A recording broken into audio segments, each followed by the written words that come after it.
Starliner Houston, the side hatch is being configured. Audible noise may be heard. Starliner, copy.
LC, this is Blue Team Lead.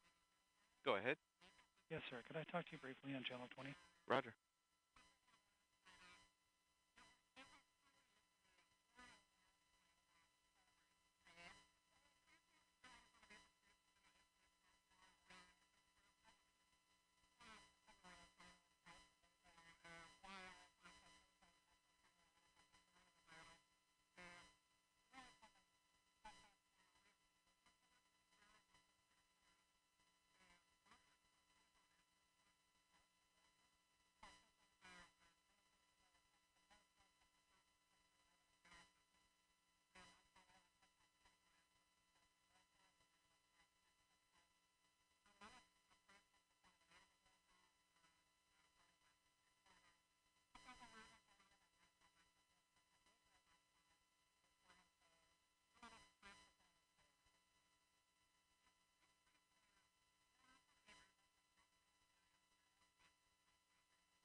minus 1 hour, 10 minutes.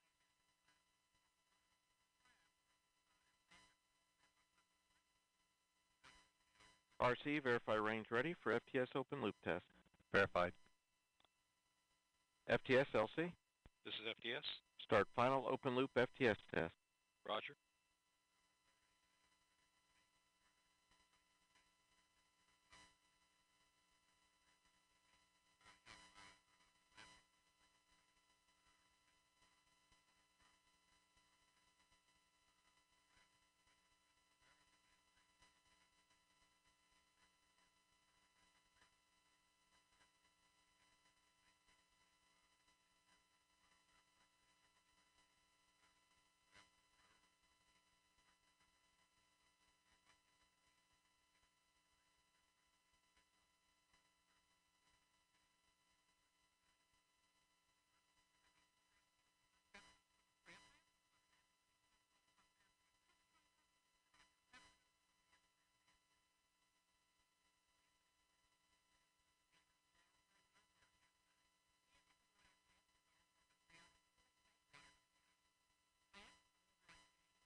Starliner Houston, we got a good leak check. You can open the vent valve. All right, copy. Good leak check. That valve is coming up. Roger.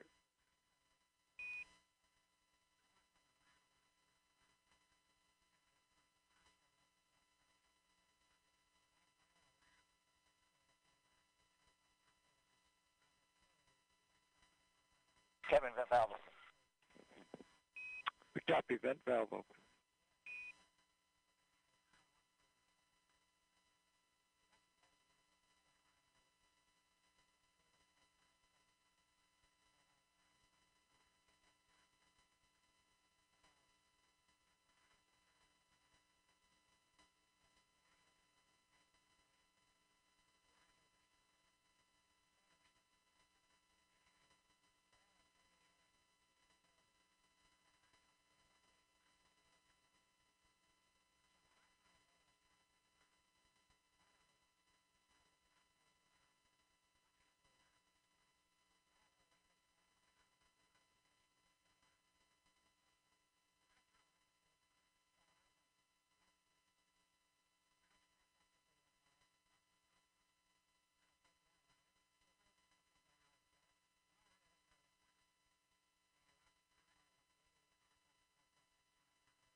LCM1 AC. Standby AC.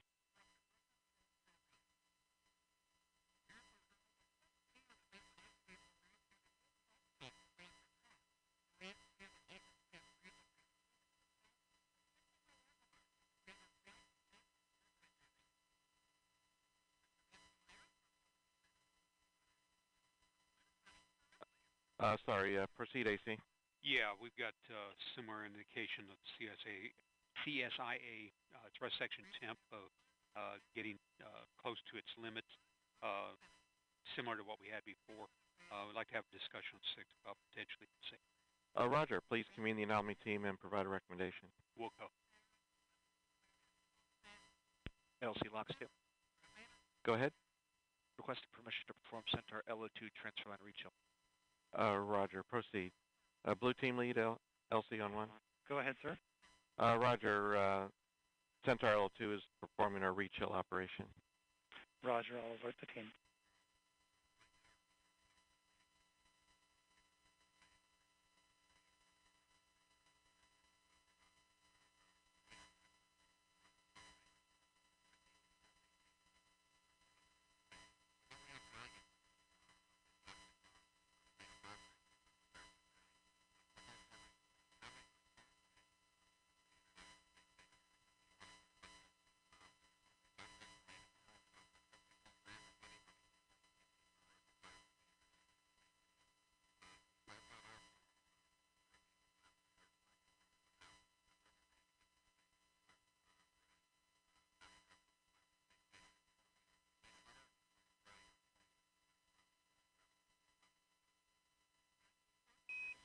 Starliner, we have a good cabin vent. You can close and cap the vent valve per your checklist. Configure the HIU Vox sensitivity knob to desired levels. Copy that, in work.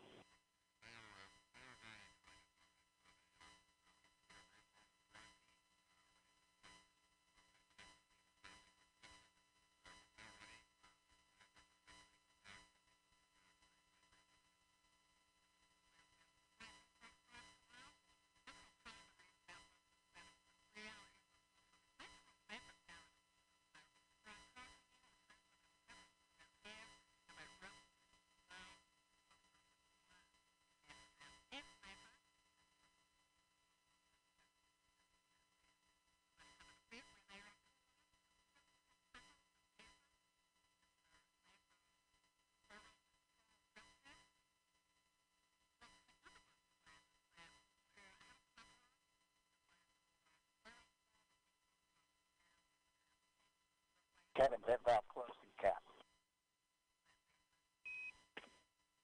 Starliner, we copied. Cabin vent valve closed and capped. Good config. Talk to you again in a few minutes. Talk a bit.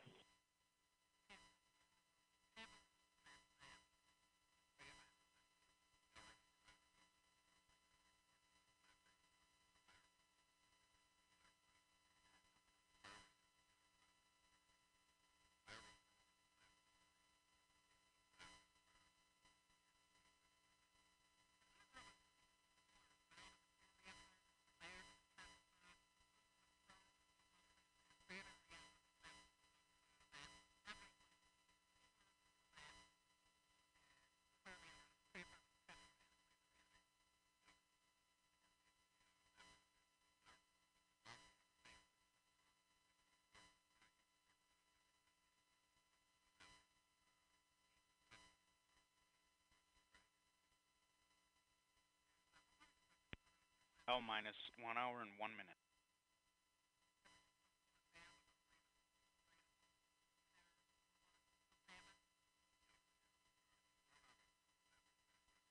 Go ahead.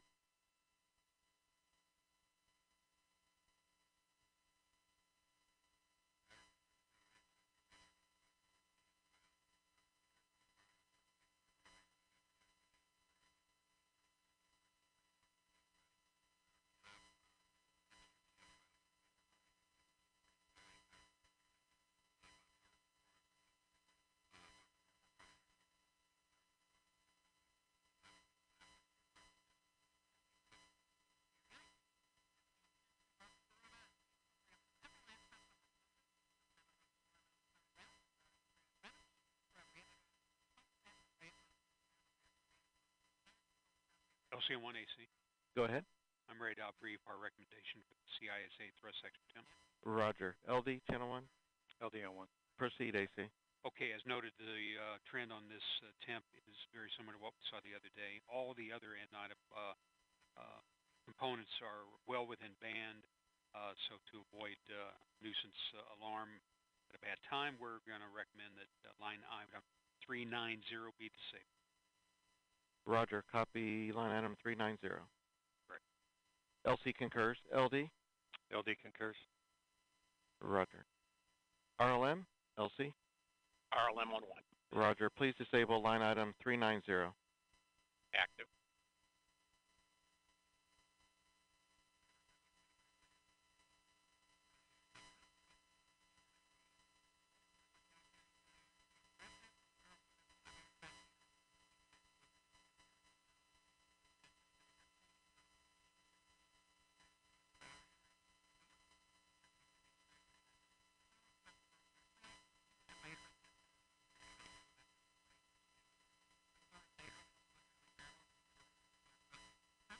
LC on 1, this is RLM. Go ahead. Line item 390 has been disabled. Roger.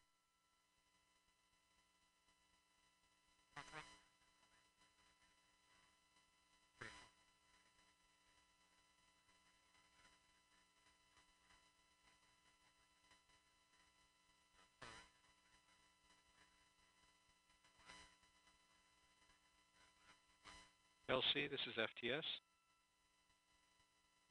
Go ahead. Yes, Operation 55, Step 270, FTS open loop test is complete. Roger.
LC, Slick on Channel 1. Go ahead, Slick. CST-100 pad operations are complete and ready to configure the White Room for launch. Annulus purge was disconnected at 1354 Zulu. Roger. Blue team lead, LC. Go ahead. Perform toxic vapor and O2 checks when raising the environmental seal and configure White Room for launch. Roger.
L minus 50 minutes.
LC, this is Blue Team Lead on 1.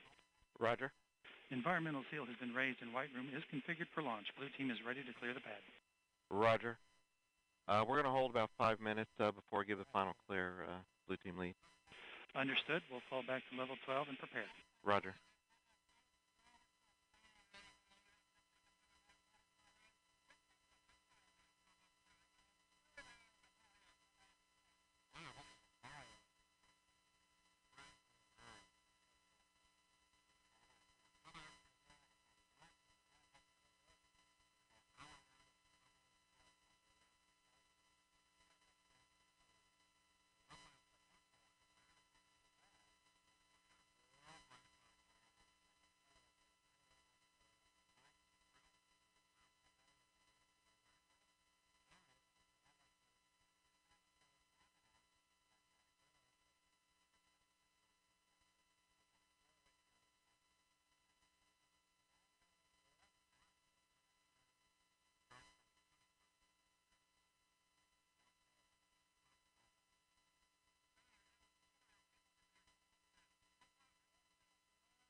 LC, this is Flight Control. Go ahead. Steps, Operation 60, Step 70. L-3 primary steering file, adjust underscore AV085 underscore 06 with SDL CRC 1 Echo Bravo Charlie has been received, verified, and it's ready to load into the Inca. Proceed with load.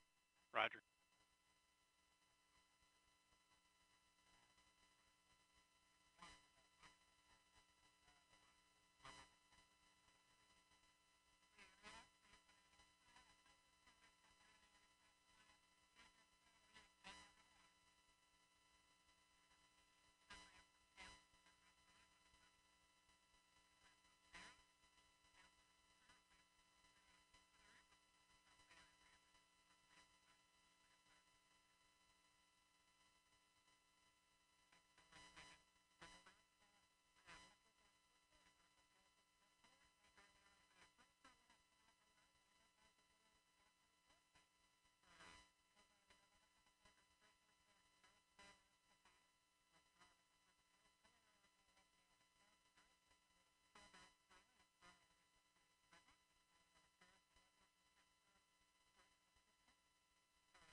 LC, this flight control.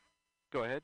Yeah, Operation 60, Step 110, L-3, primary steering file adjust underscore AV085 underscore 06 with SDL CRC 1 Echo Bravo Charlie has been verified and loaded into the Inca. Roger.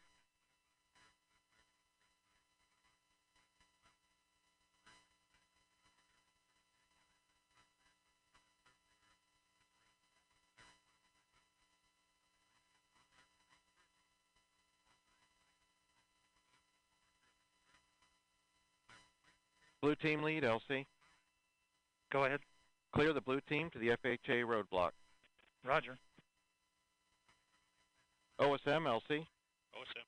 Clear the flight hazard area, turn area warning system lights for complex 41 to flashing red, and sound the area warning horn after the crew vehicles leave the area.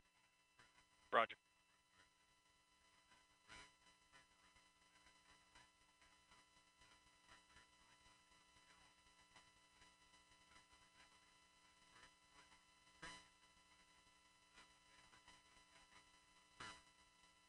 FE, LC.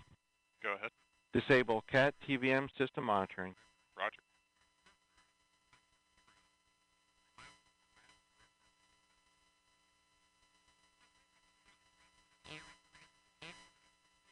LC, FE. Go, FE. CAT TVM system disabled. Roger.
Starliner Houston on 1 for com check.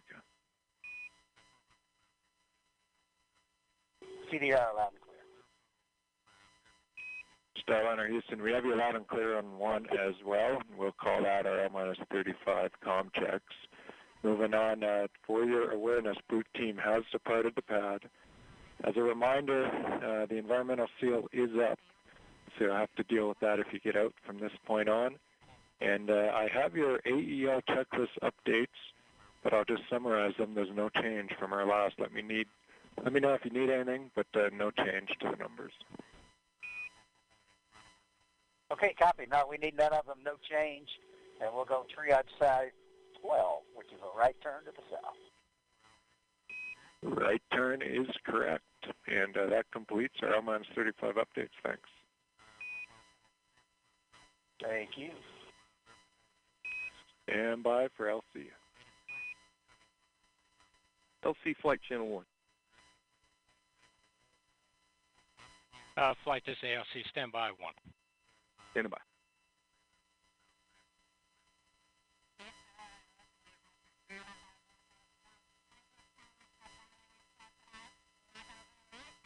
Go ahead, flight. This is LC on 1. Yeah, ready for com check on CSD Air to Ground 2. Roger. Here we go.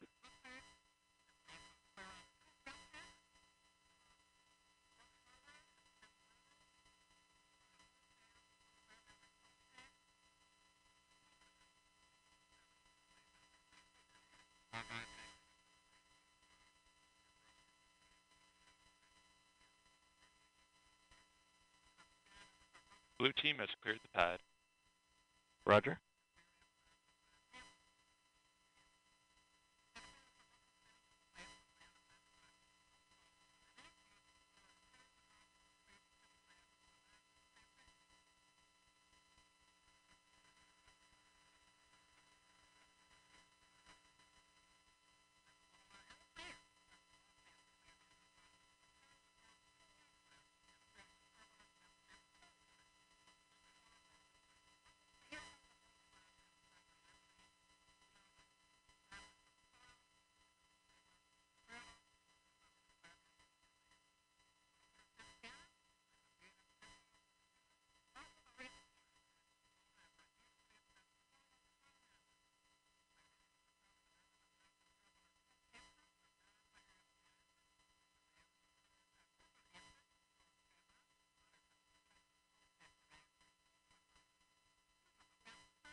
LCOSM.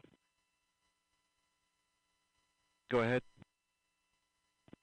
Yes, sir. Op 60, step 10, step 20. Blast danger area is clear. Roger.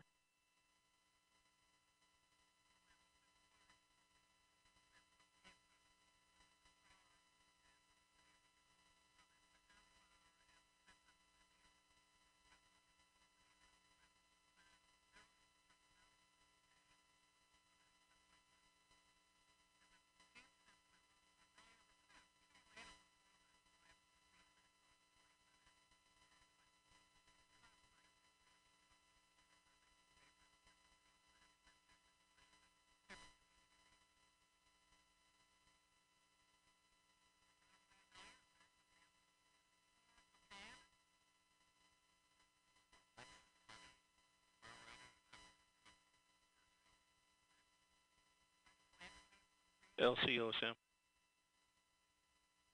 Go ahead.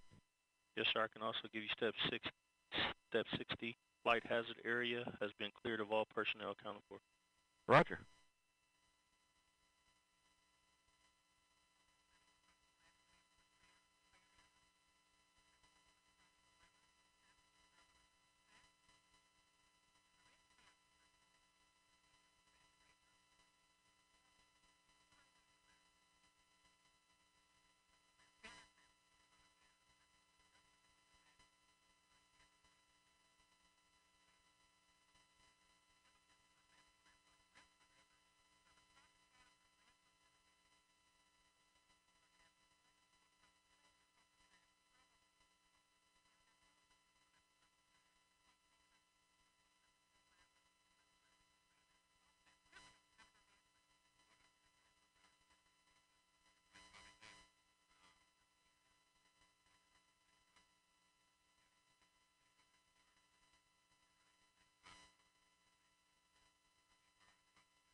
L minus 30 minutes. RC, conduct weather briefing on Channel 8 Weather Conference Net. Roger. Arm control, start arm hydraulic final preps. Roger. LOX 1, perform pogo suppressor charge. Roger. Prop 1, perform RD-180 transducer converter calibration. Roger. P&E 2, perform Centaur LH2 SVV cycle test. Roger.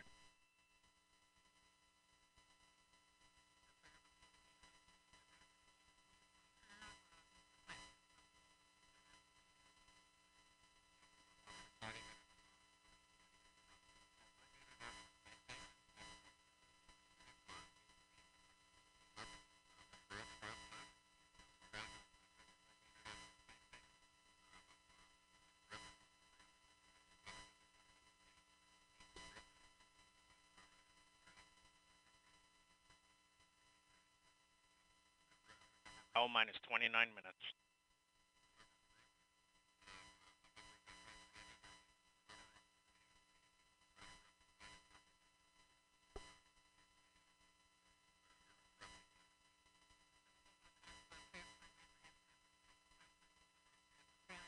Prop 1, LC.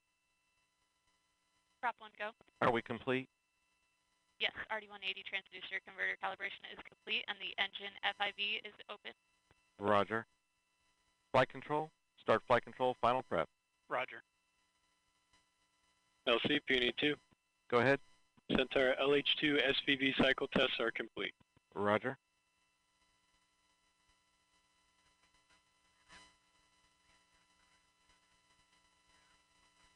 RP1 temperature update complete. Roger.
LC arm control. Go ahead. Arm hydraulic final preps are complete. Roger. L minus 27 minutes.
L minus 25 minutes.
LC, this is flight control.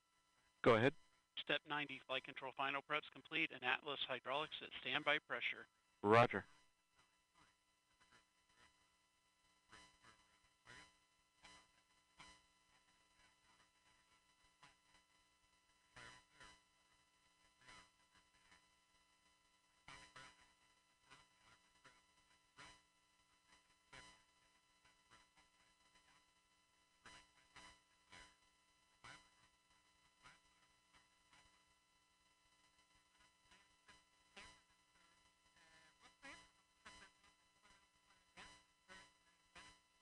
L minus 23 minutes.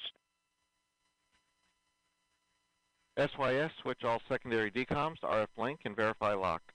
Roger. Initiate orbital parameter calculations on primary CCLS. Roger.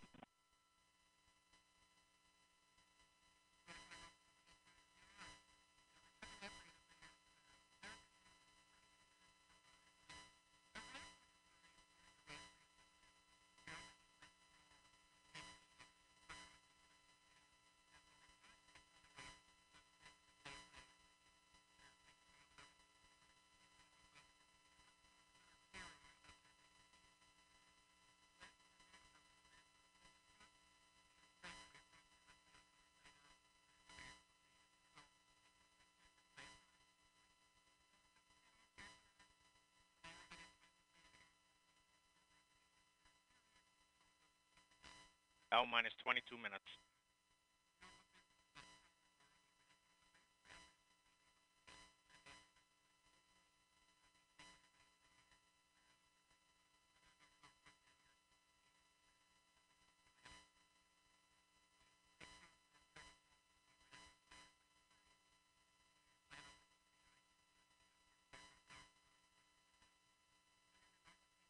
LC, Lex 1. Go ahead. Pogo suppressor charge is complete. Roger. LCSYS. Go ahead. All secondary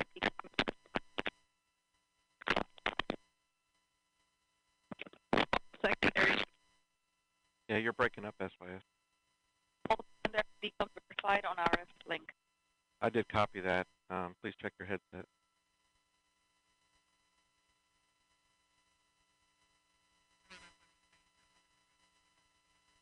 L minus 21 minutes.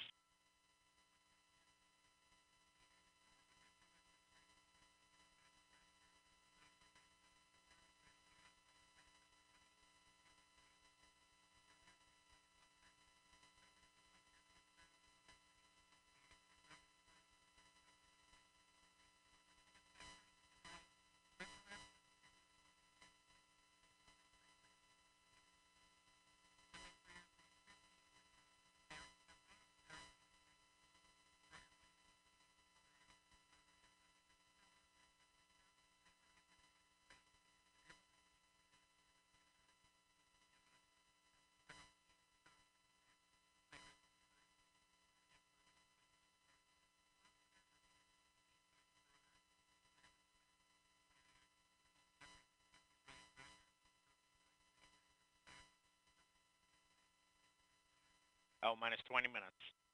PNE1, reinitiate AHB charging. Roger. RLM, verify redline monitor and event table or in the you can correct configure suit configuration flow, for terminal deflate count. the lumbar support, configure your restraints. RC, For the verify keep solar your radiation, visors up, please. acceptable for Ground launch. here will be commanding Verify. off suit fan Bravo momentarily.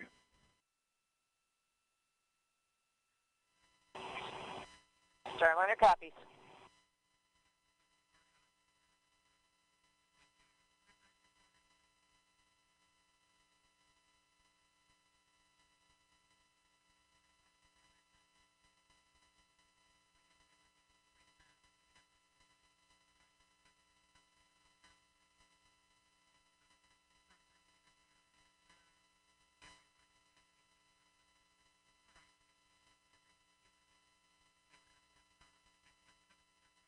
All communications switch to channel 1. All personnel and visitors remain in present position until launch. Maintain operational silence in the LCC. This is the LC with a terminal count briefing. If a condition exceeds a launch constraint anytime after the terminal count status check, The observer shall announce hold, hold, hold on channel 1, identify their station, and briefly state the reason for the hold.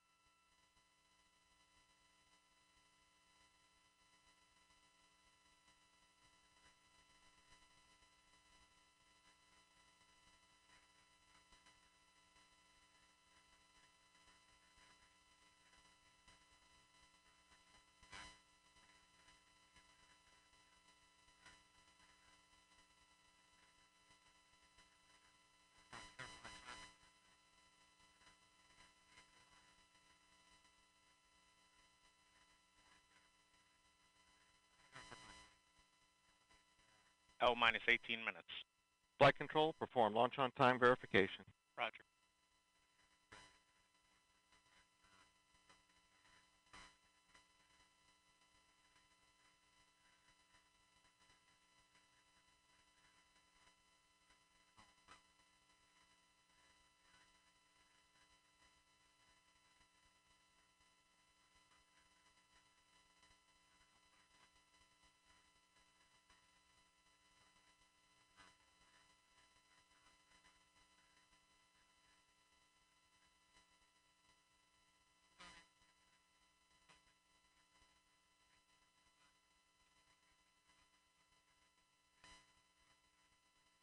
Launch on time verified.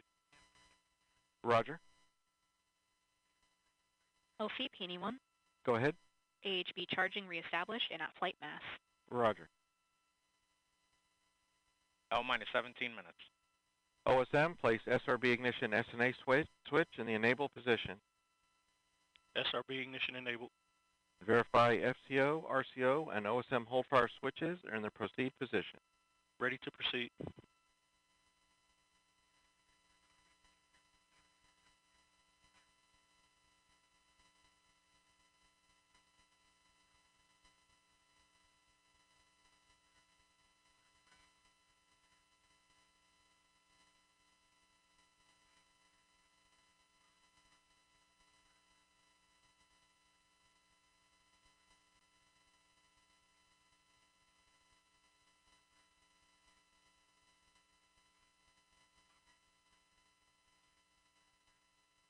L minus 16 minutes.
L minus 15 minutes.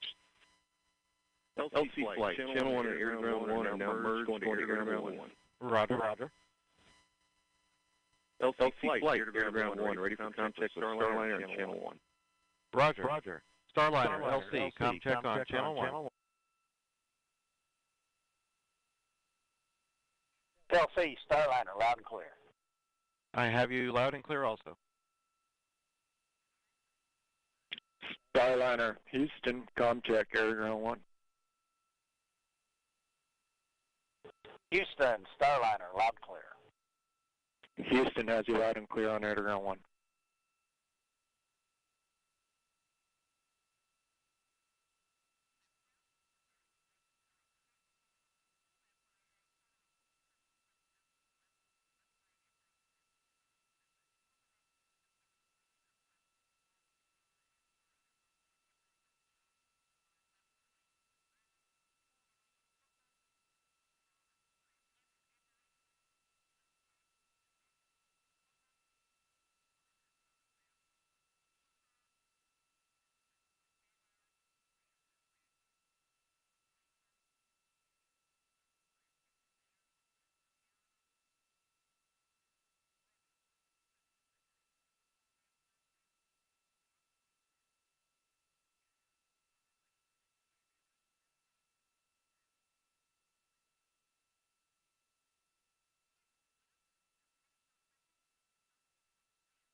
Starliner Houston, your suit fan Bravo is repowered. It looks good. Please close your visors. Column closed.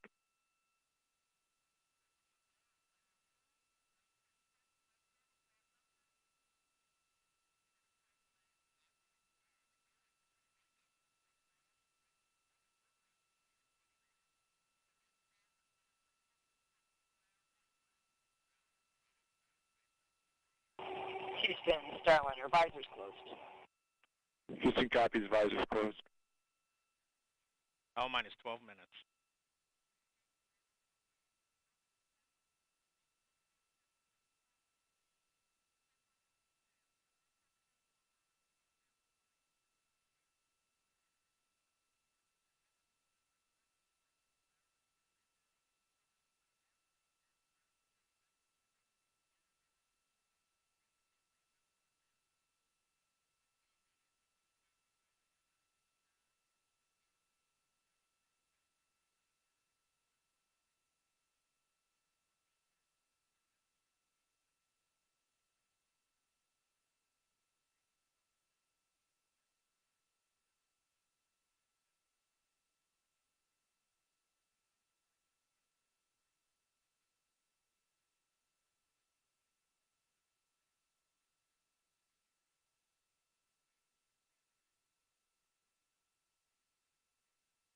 L minus 11 minutes.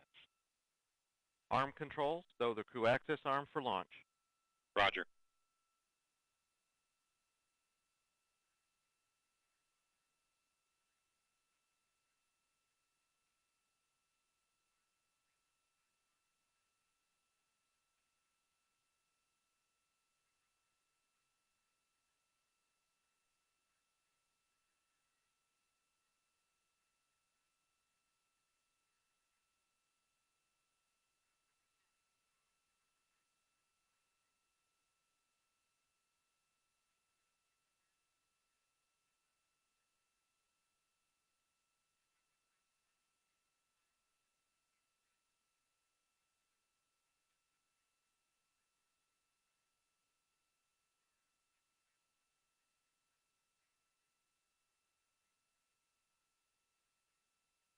L minus 10 minutes. Flight, verify CST 100 on internal power. Verified. Starliner, configure ordnance for launch. Touch and work.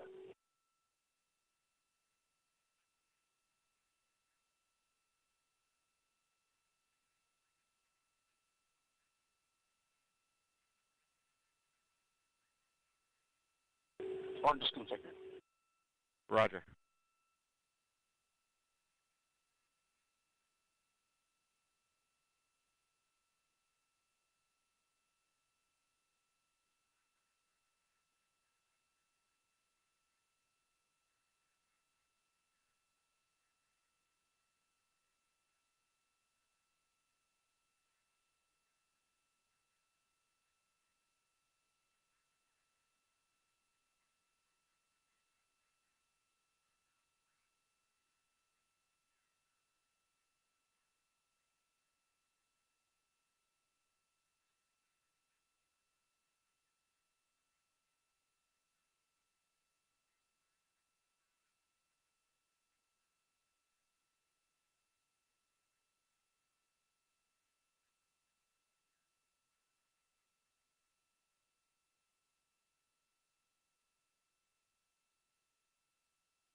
L minus 8 minutes.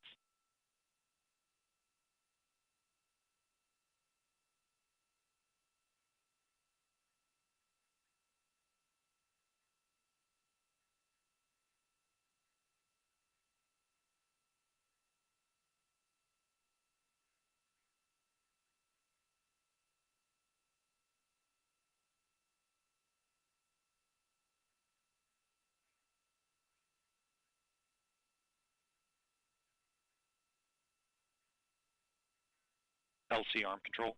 Go ahead. Drew axis arms stowed for launch. Roger. LC switch to ready position. All steps are complete prior to status check.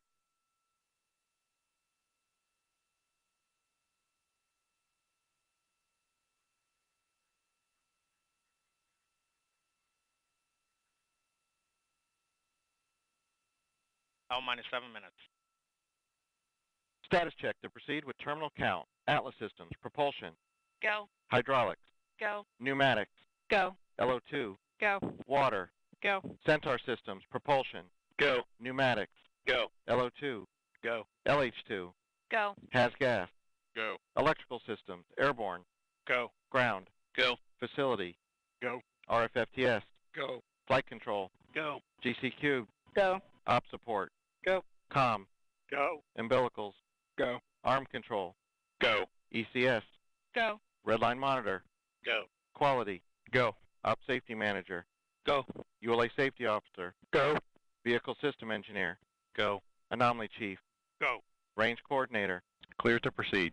flight director, Houston flight is go. Starliner, Starliner, go. launch director, You have permission to launch. proceeding with the count. ALC, verify T0 is set for 14:52:15 Zulu. Verified.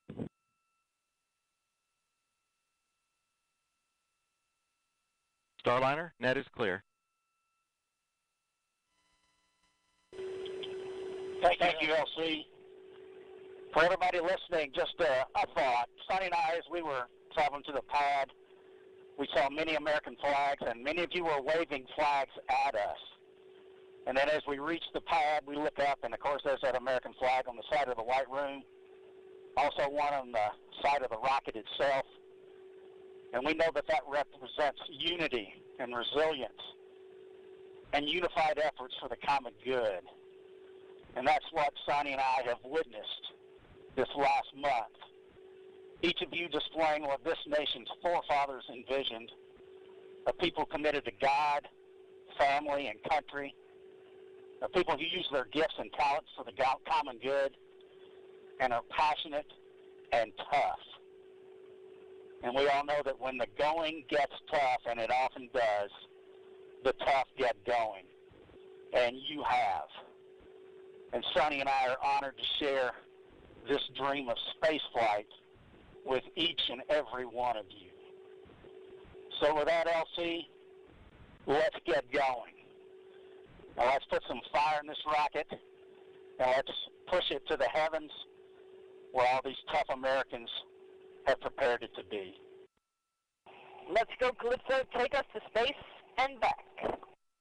LC flight, Starliner configured for terminal count. On my mark, Roger. the time will be T-minus 4 minutes and counting. 3, 2, 1, mark. 3:55. Ground pyros enabled.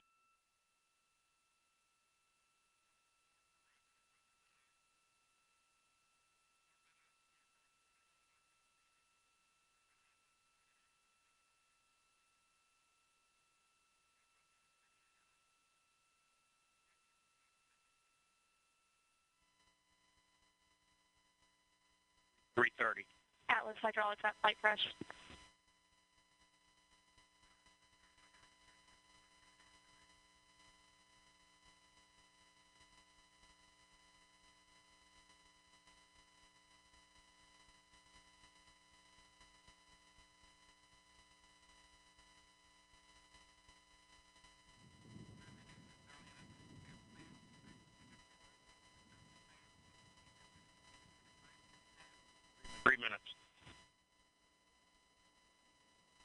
Pressurizing Atlas tanks.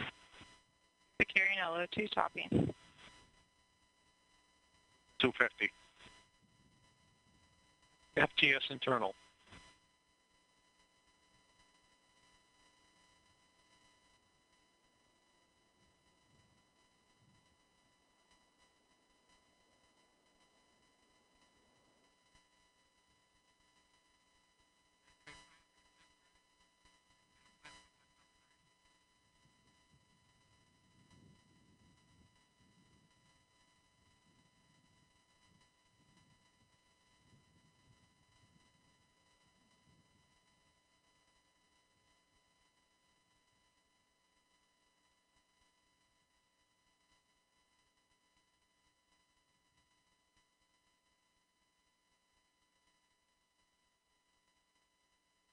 159.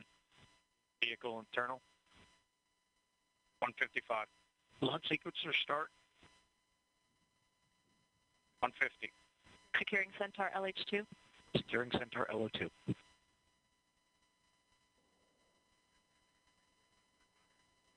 140. Launch enabled. 137.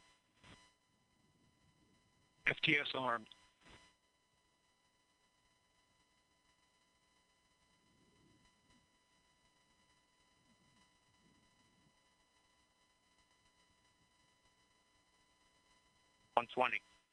OCU's armed. FCS count started. EDS ascent. Starliner, last arm to auto. Last arm auto. Roger.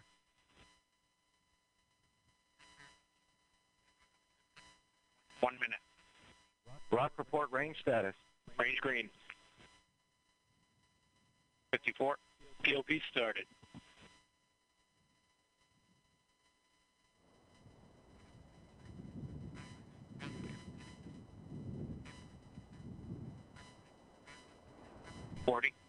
Atlas at flight press.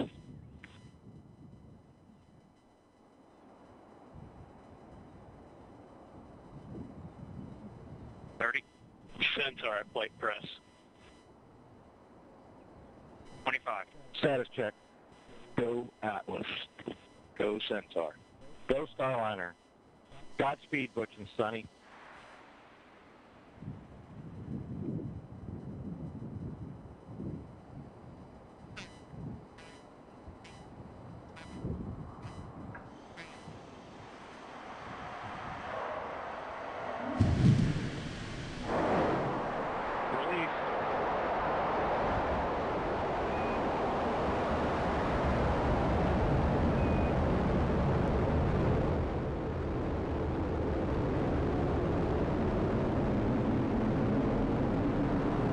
Houston, Starliner roll.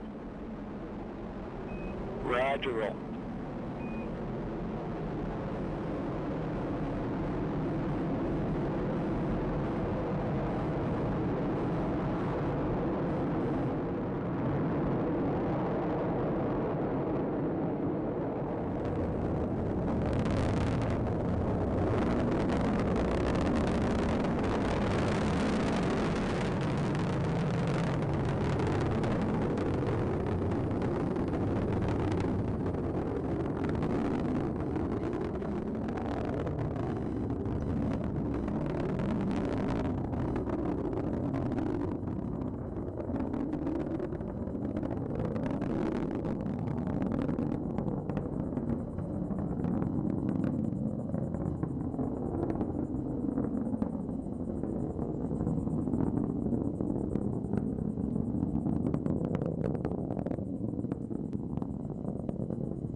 You got a good throttle up. Good throttle.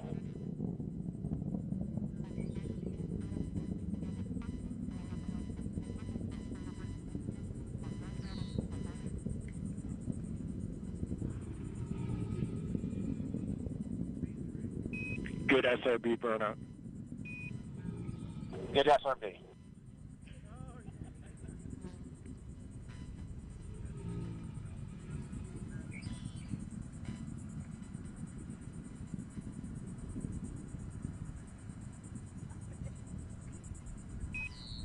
Good handle. Good handle.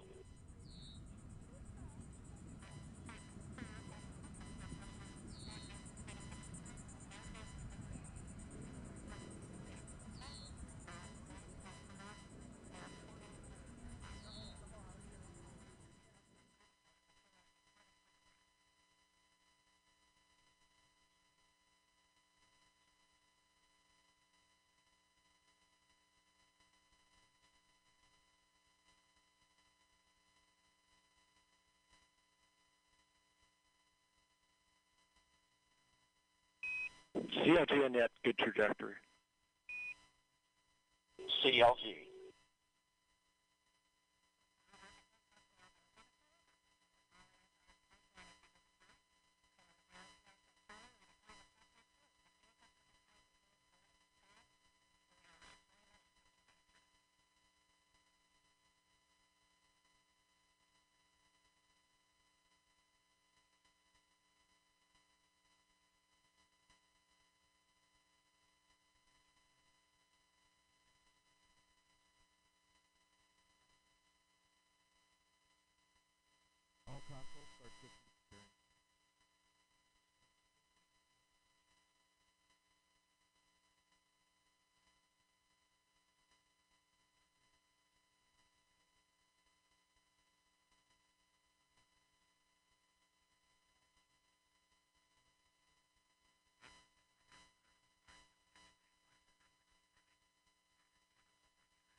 Staging. ECAL's open. You have sublimator act.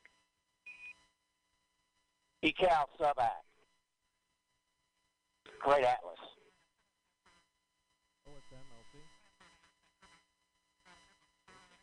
Address security roadblocks for pad access control. And dispatch team to complex 41 in preparation. Staging was good. You have good control.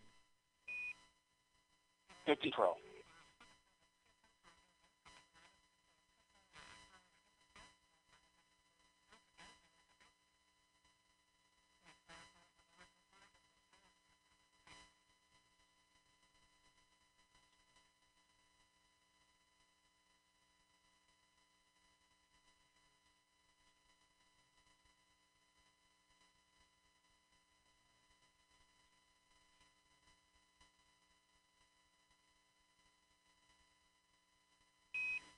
Starliner, you had good booster performance. You're up to plus 31. Plus 31.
Good centaur. Good centaur.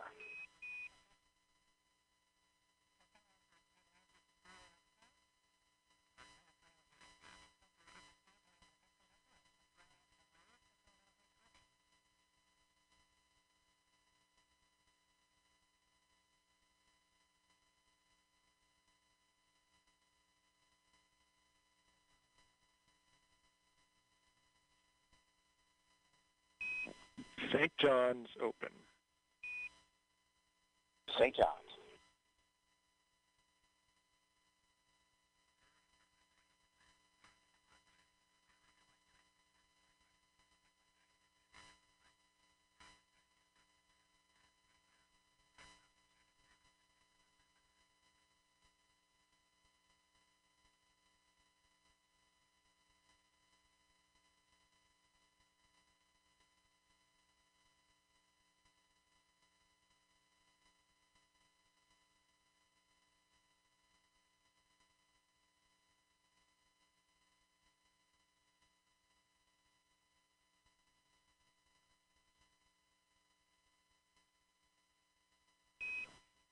Starliner, MECO converged 11:52, 11:52.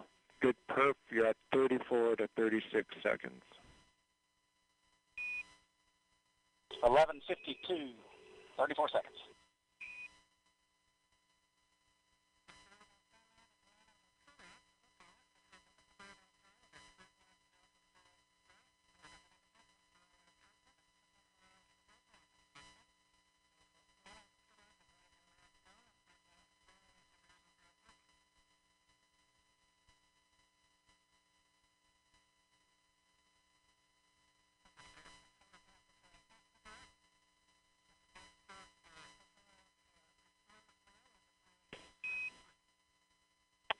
No action, Starliner, on the LCL. That's just the system coming up into controlling mode.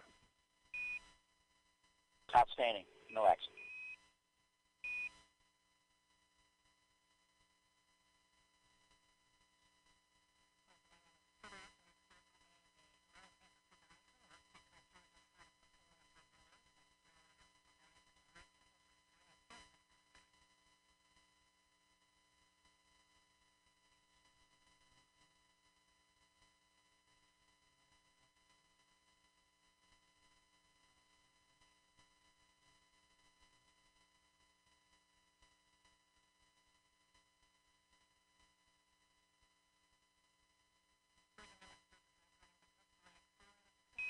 Starliner, you have good cooling.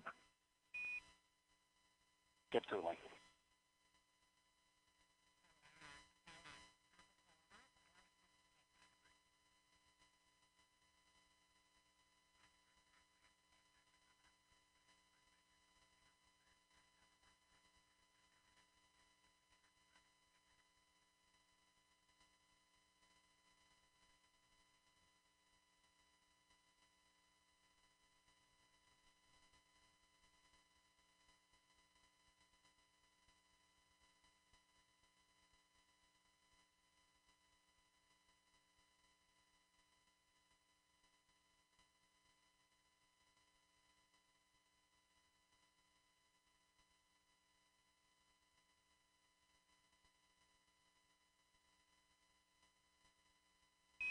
"30 seconds, D'Amico."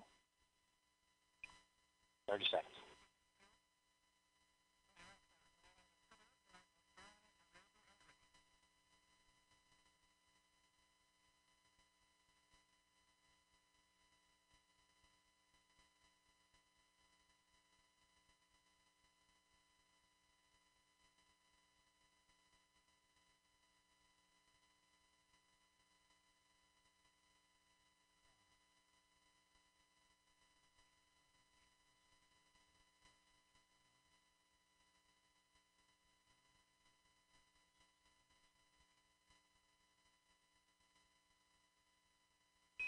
Nominal MECO, Starliner.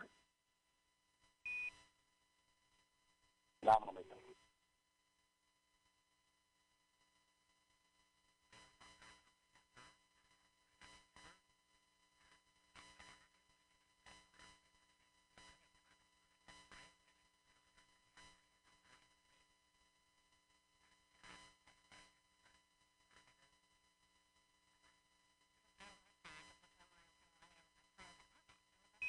LVSEP 14:5 to 1452.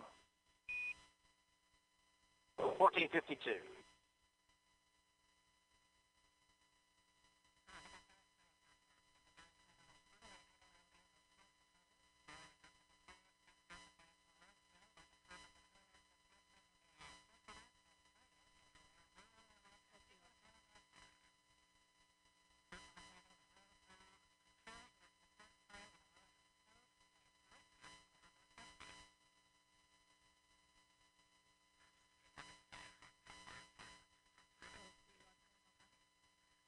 Go ahead. Roger. Bring it full for pad entry. Atlas LO2. Water system. Atlas propulsion. Atlas hydraulics. Atlas pneumatics. Centaur propulsion. Ready. Centaur pneumatics. Ready. Centaur LO2. Centaur LH2. Facility electrical. Environmental control system. OSM. Ready. Relay safety officer. OSM, place complex 41 warning lights to flashing amber, and dispatch team onto complex 41 for initial safety inspection. Roger.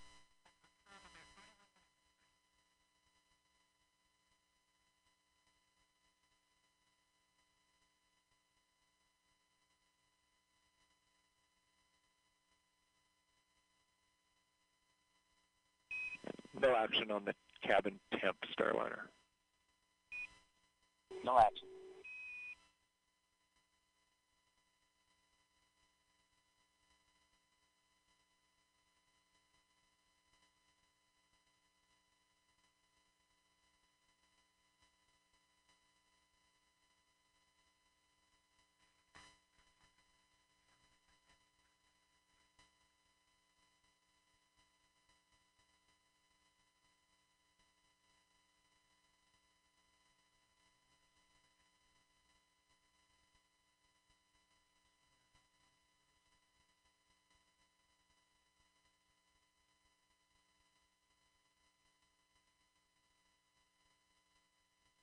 LVSEP confirmed.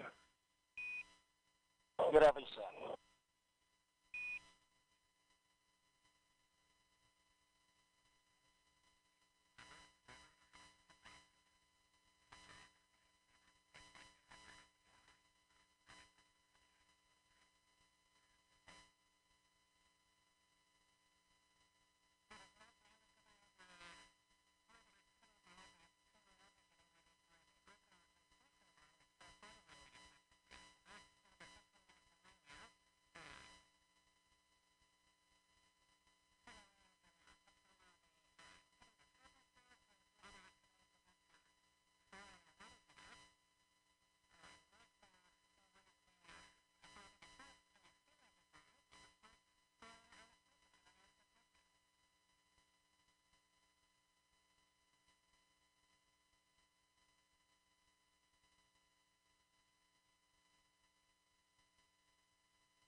Starliner, your nominal TDRA show MDL is active. You have good targeting for OI.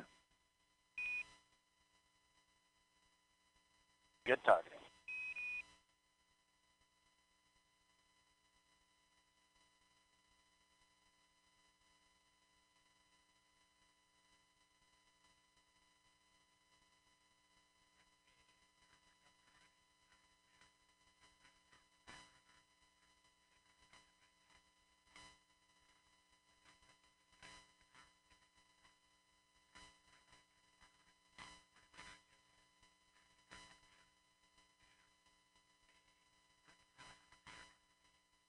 And Houston Starliner. Go ahead. Yeah, if you could relay a message to our brethren at ULA. We're all listening. Go ahead. Yeah, they've been a member of the family for a long time, but now it's official, and we want to welcome them to human spaceflight. We all copy all and really appreciate the words.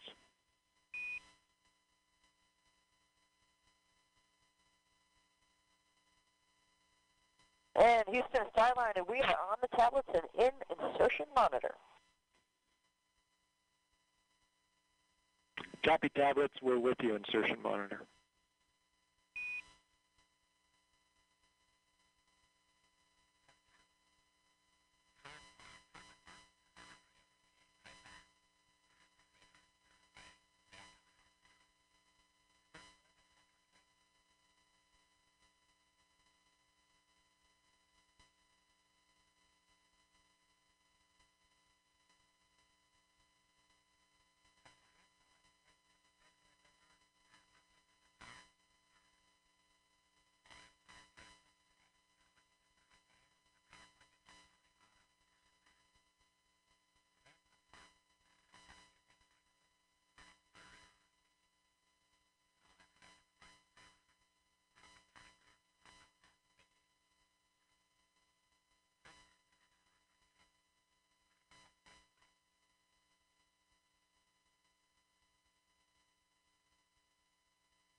And Houston Starliner, last arm is off.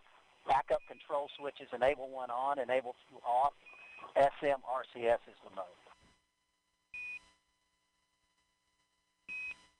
We copy off. Enable 1 is on, enable 2 is off. SMRCS, you're in a good config. Good config.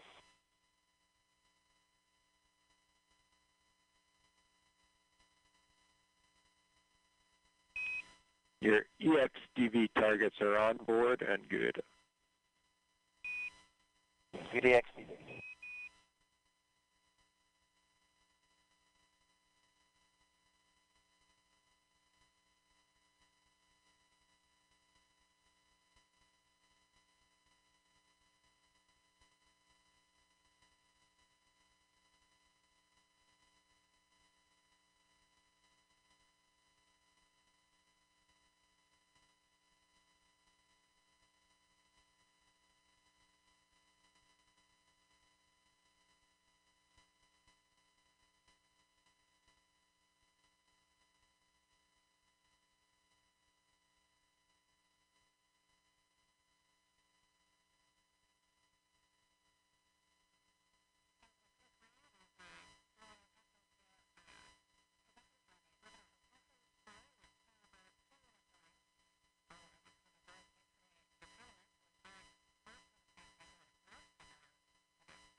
Starliner. Still no action on your cabin temp. You're in a good config. It's 74 degrees in there. Yeah, and that's just due to the T2 sensor sitting beside the light. So we're actually going to inhibit that particular sensor. We'll let you know when we bring it back online. Okay, great. Looks like we're on our way to thrust align. Concur.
Starliner, we did not see the hand controller deflection. Just wanted to know if you did that yet. No, we'll get it now. All good.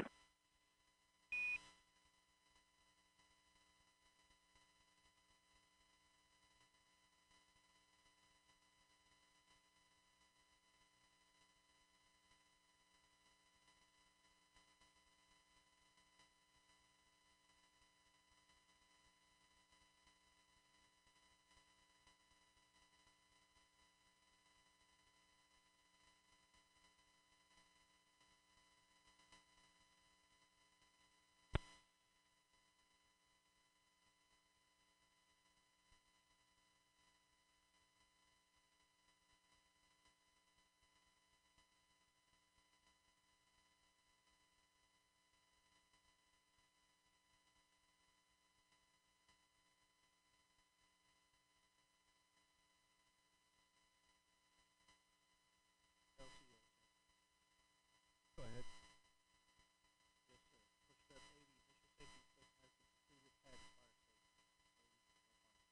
Roger.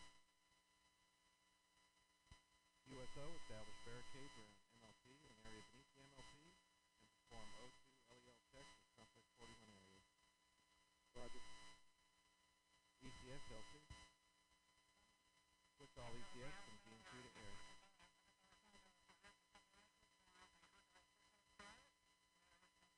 FELC. Coordinate with CLE and set LHC storage area and LNG farm UV detectors to automatic.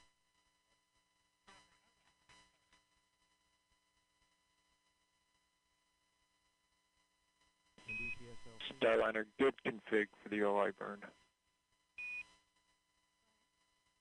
Good config for OI.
We took a look. That was a good OI burn.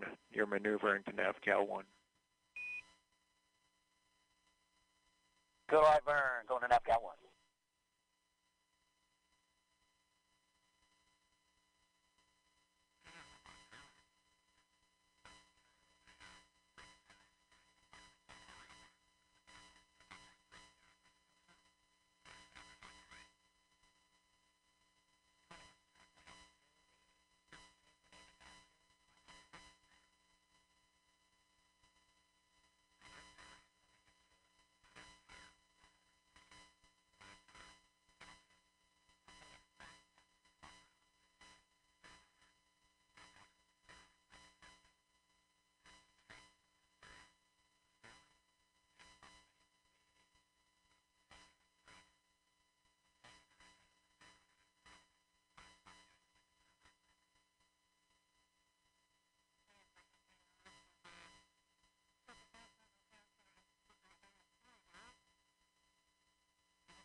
Starliner, Houston.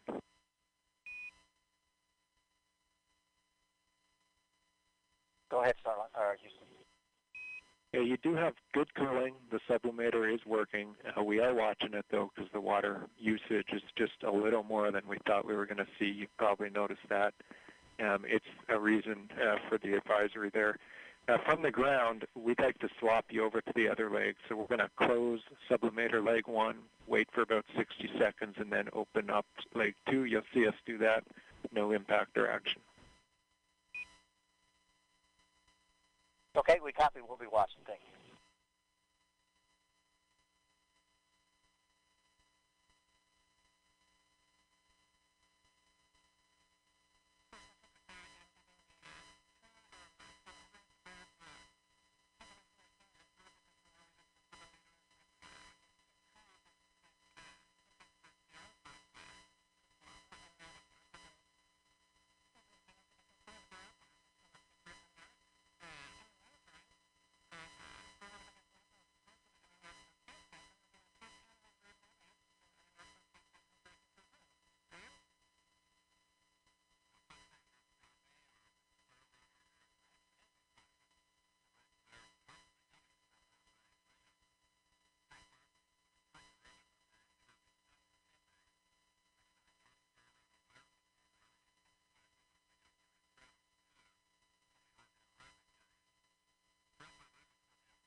Starliner, we see the sublimator message. No immediate action, but want to discuss. Let me know if you're there.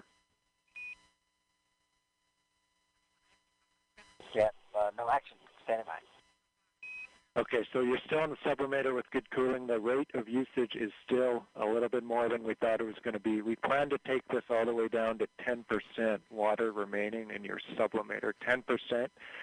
When we get there, we're going to close leg 2 of the sublimator. If we lose you, if you go Nordo, we want you to take leg 2 to off. That's Eclipse ATCS tab stop 5 to OFF when the sublimator gets to 10%.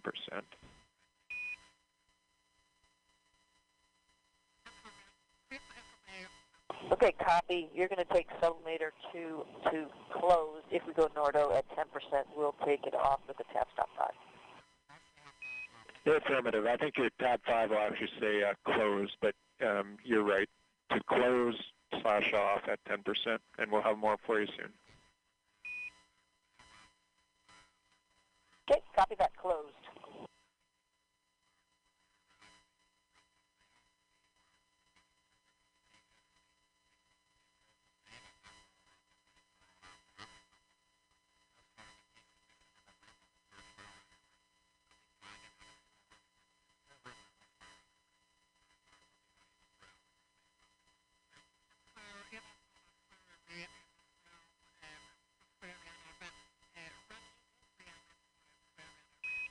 Starliner, just what we're seeing, we're expecting to be on the radiators here in about 10 minutes. 10 minutes is what we're working with. Okay, standing by, and if you need us for anything, let us know.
Starliner, as discussed, there's 10%. We've closed leg 2, standing by on routes.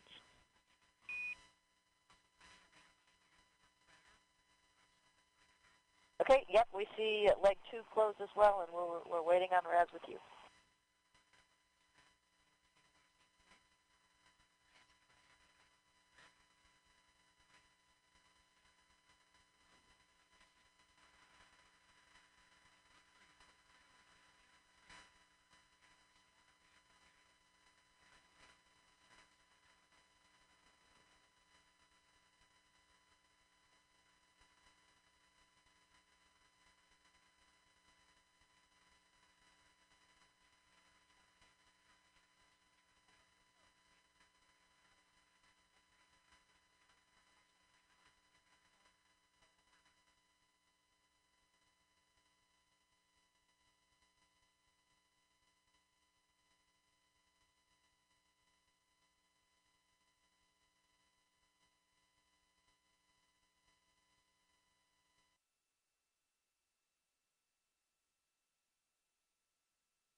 Houston, Matt 2.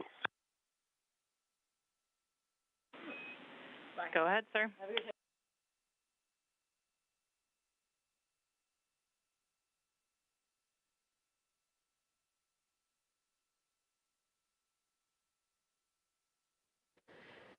You're back with Mission Control Houston, coming to you from Johnson Space Center.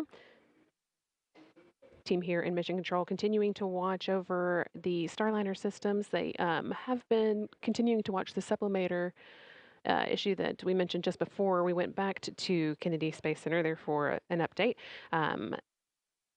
Those sublimators are used to cool the vehicle down before the vehicle uses its radiators for cooling. It is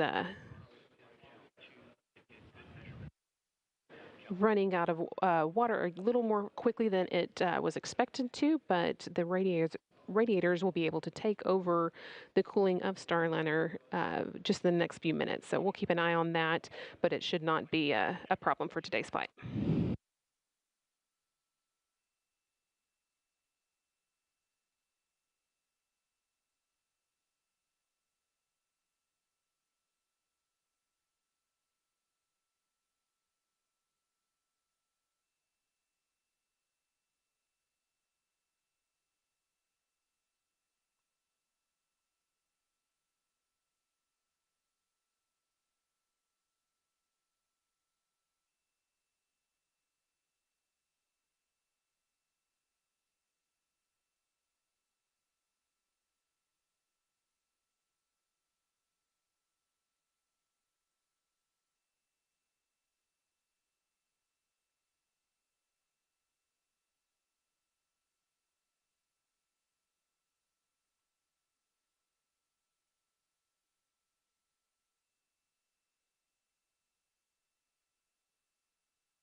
Another update that we got while we were getting those final words from Kennedy Space Center was that the team here on the ground is getting good data from the VESTA system. That is a key system on board Starliner. It stands for Vision-Based Electro-Optical Sensory Tracking Assembly, which is a long name because it's very important.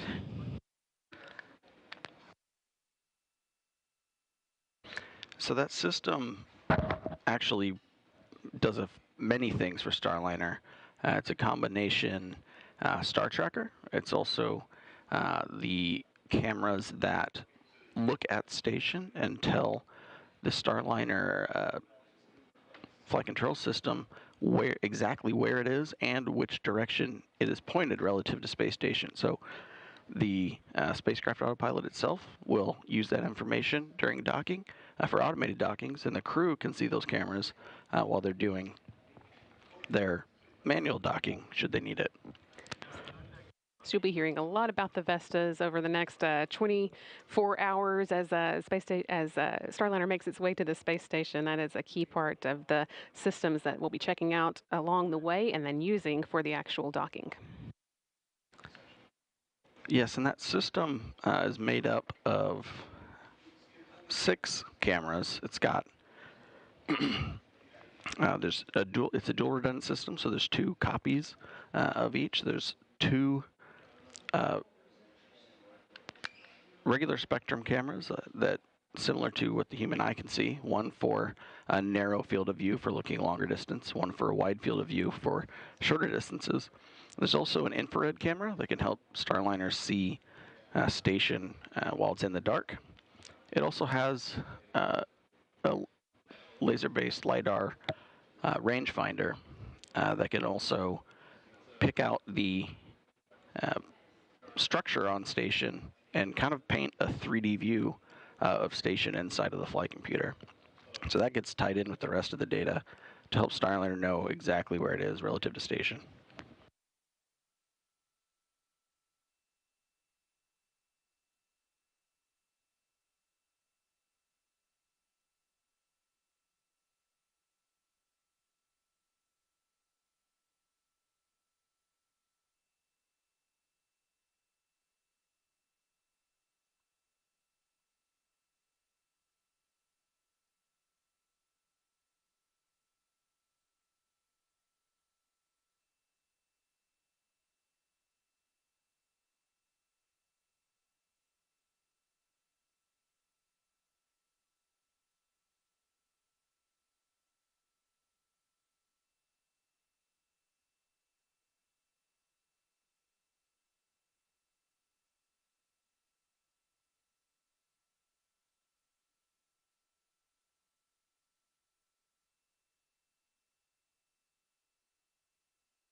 So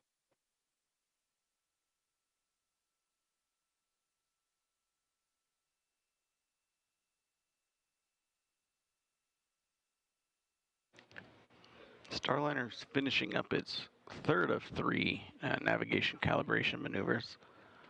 The next things coming up are enabling some of the good rad flow. I'm not sure if they made it, you noticed, but there was a few warnings pop up. Those were associated with the radiators coming online. We're still watching it, but good rad flow. No action. Yep, good rad flow. We did see him in no action. We figured that. Thanks.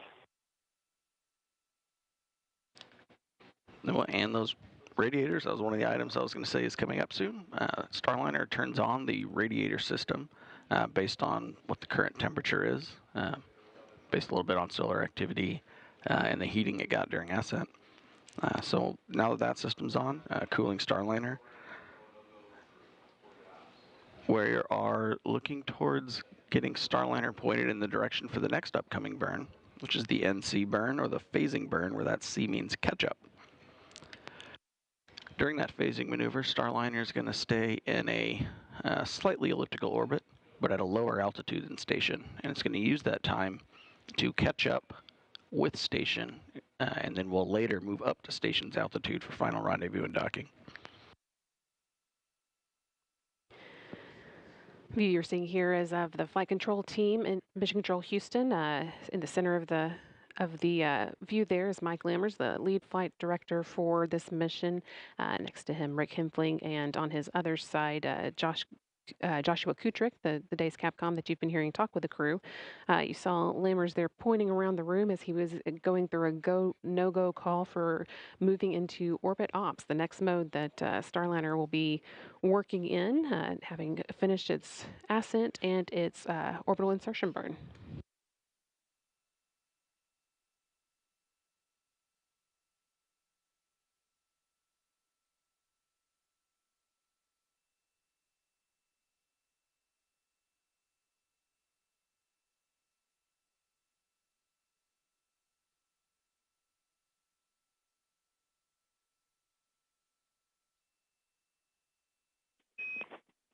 Starliner, you have good cooling and your go for orbit ops. Outstanding. Good cooling, go for orbit ops. And with that, we have another message we'd like you to relay. Everyone is listening. Go ahead. Yeah, if y'all could call Kennedy Space Center crew quarters and strongly request that they release Joe Acaba and James Branson from quarantine. I'm sure they would appreciate it. Yeah, I'm going to give him a call. I'm not sure Joe's going to want to leave, but we'll pass it along. You may be right. He said a lot of free bacon. Sounds good.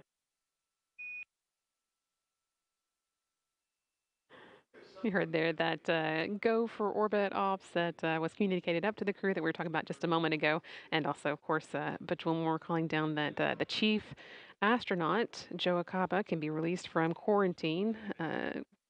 Butch and Sonny went into quarantine April 22nd, so they had a bit of a longer than expected quarantine as they waited for today's launch, but they are safely in space. So now that those who have been in close contact with them and needed to preserve their own quarantine to make sure that no germs were sent up to the International Space Station can also end their quarantine.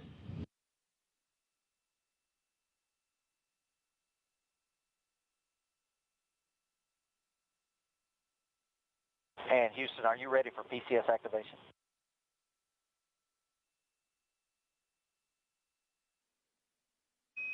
We're ready. Here go for PCS activation. Here we go.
And Houston, I've burped the PPM suit open via step 1.14 3 times. It keeps cycling back above up to 152.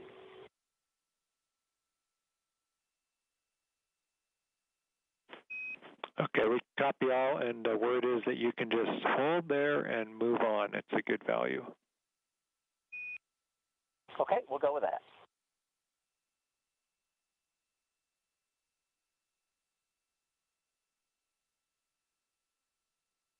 All right, we'll call the PCS System Act complete for my steps. Let me know if, check me, make sure I didn't miss it. We're checking.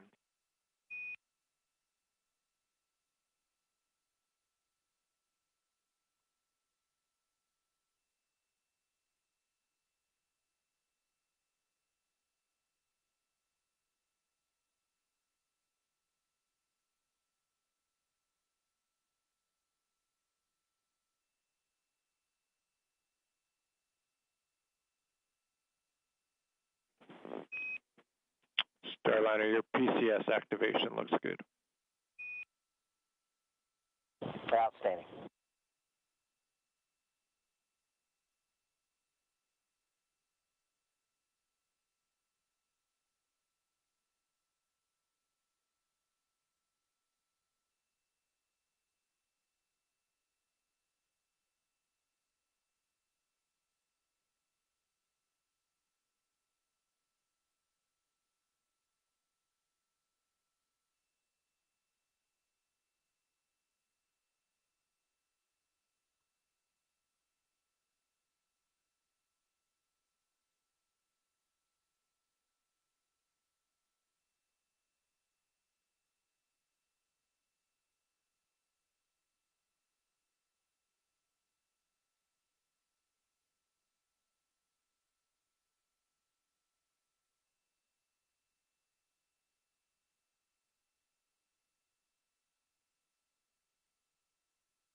For those just joining us, or for those who've been watching since launch, Starliner is doing the last bit of coast before it gets to the NC burn, or the phasing burn.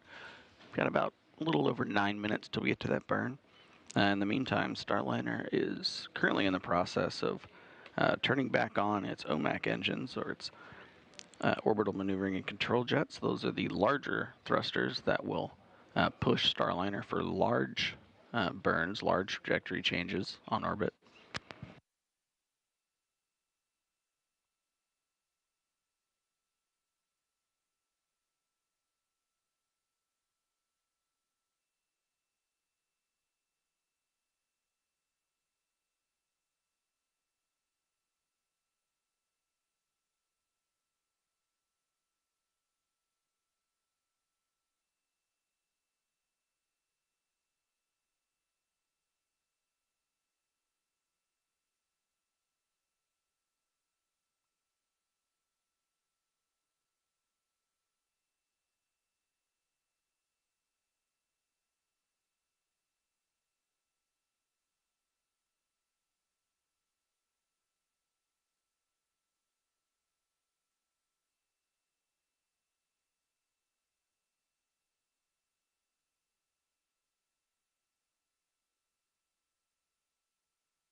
And Houston, the hatch locking device is installed.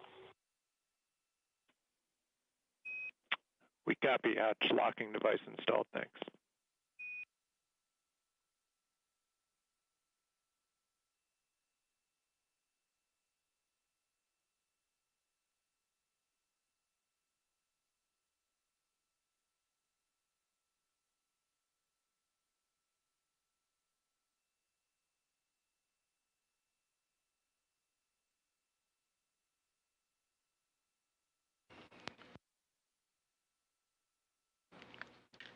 And Starliner is finishing its pointing maneuver to get into the NC thrust line orientation.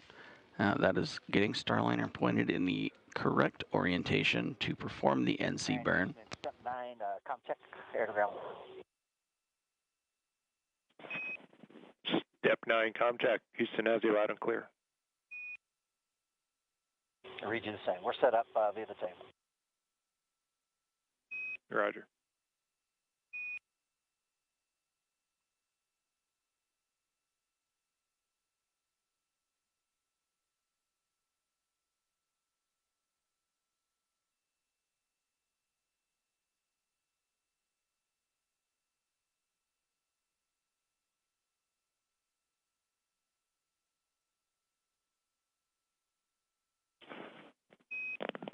Starliner, good config for the NC burn.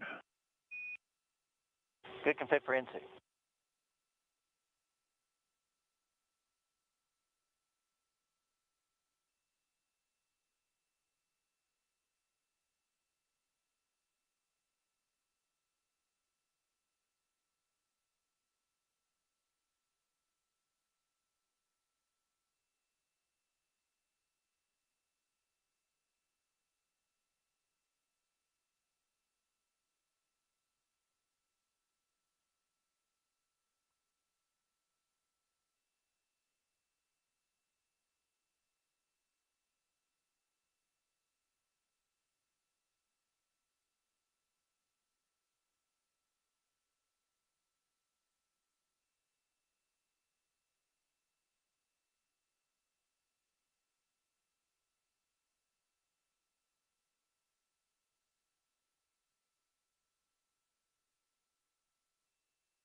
Houston, Starliner, com check on the handheld mic. Houston has you loud and clear, handheld mic.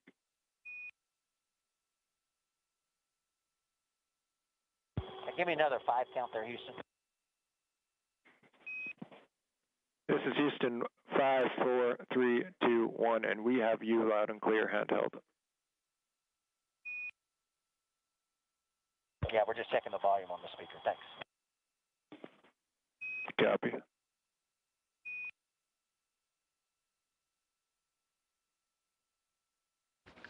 And you just heard some back and forth there between Mission Control and Butch Wilmore. The crews switched off of using their headsets. That way they don't have to stay wired into the console the whole time and wear those headsets. They've switched over to the speaker and handheld mic inside Starliner for any communication they need to do down to the ground. We're now coming up on about 3 minutes till the NC phasing burn.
We're coming up on 2 minutes till Starliner's NC burn.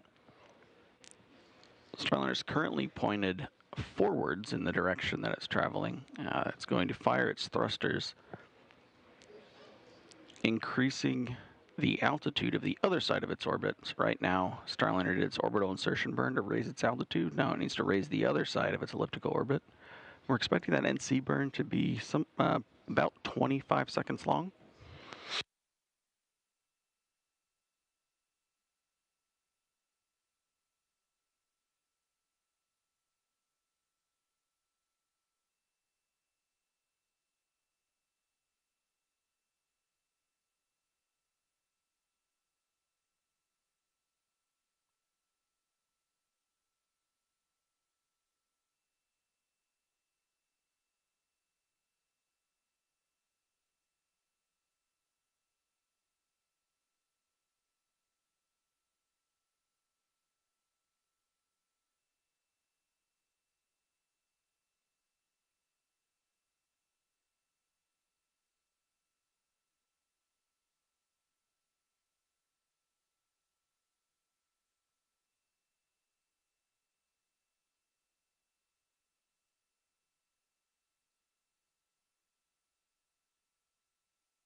And 30 seconds till the expected NC burn.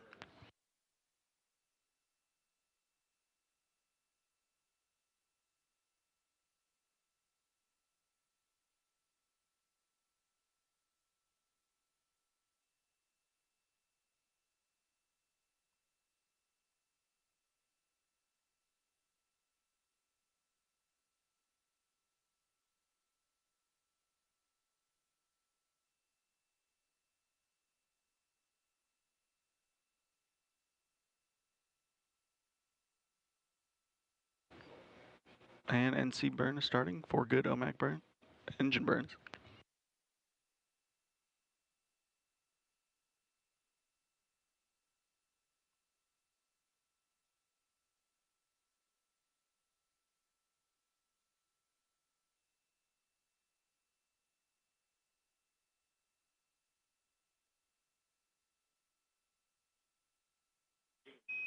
Good NC burn.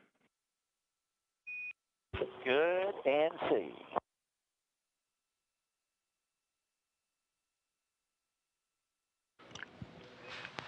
Affirm. You're on your way to tail sun, step 12. We see it. And that call up from Capcom Joshua Kutrick to the crew. And Butch responding, he sees the same data. Starliner had a successful NC burn. Starliner's orbit is now a slightly elliptical orbit, varying between 324.7 kilometers and 323.6 kilometers.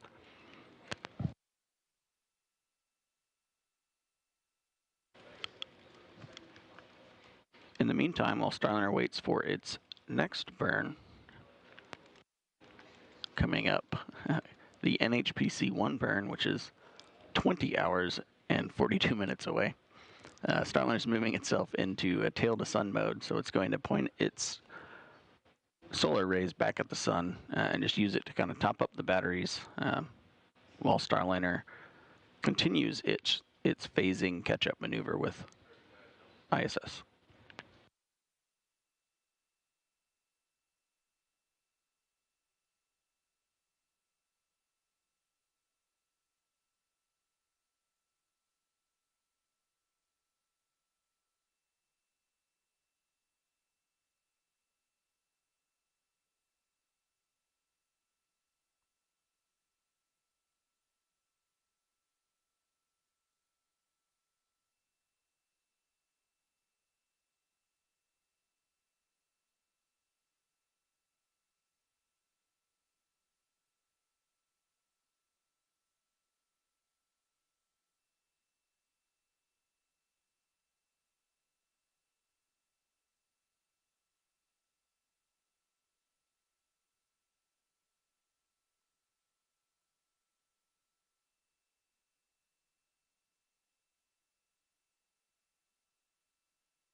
with this first section of downtime that the crew's going to have, they're going to be using this time to get out of their suits.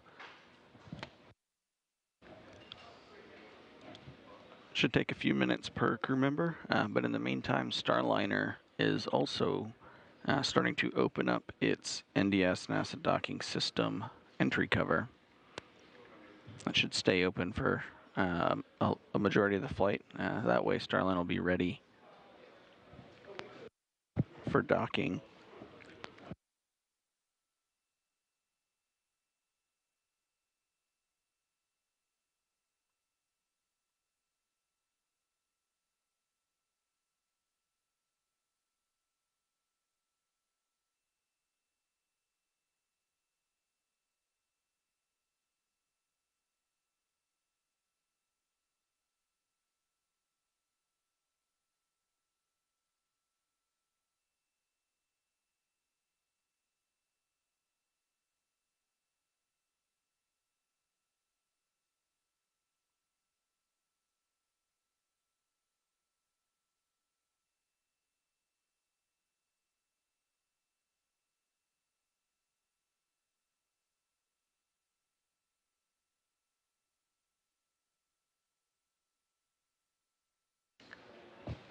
And flight control is here in Houston.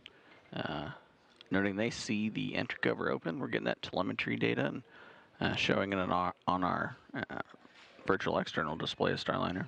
Starliner, your entry cover is open and complete. You also have a good ADF cal, and we're with you moving over to rendezvous monitor. Yep, just about to do that ourselves. Here we go. Rendezvous monitor.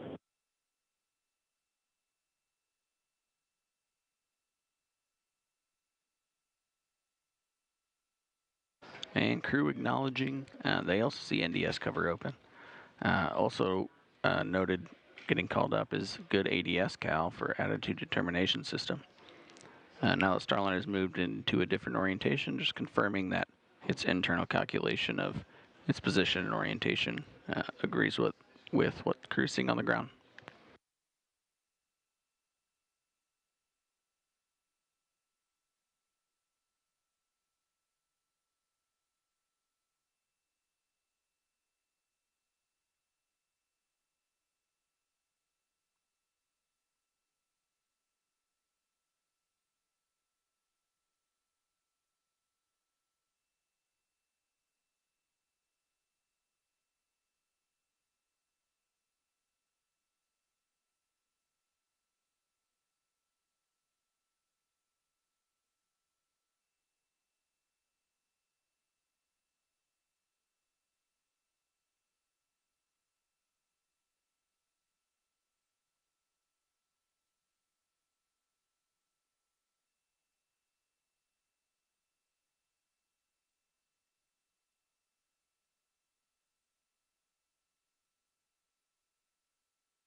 Good morning. I'm NASA's Sandra Jones, and I am joined by Jim May from Boeing, and we are going to continue to bring you live coverage of the in-flight portion, the phasing portion of Starliner's mission to the International Space Station.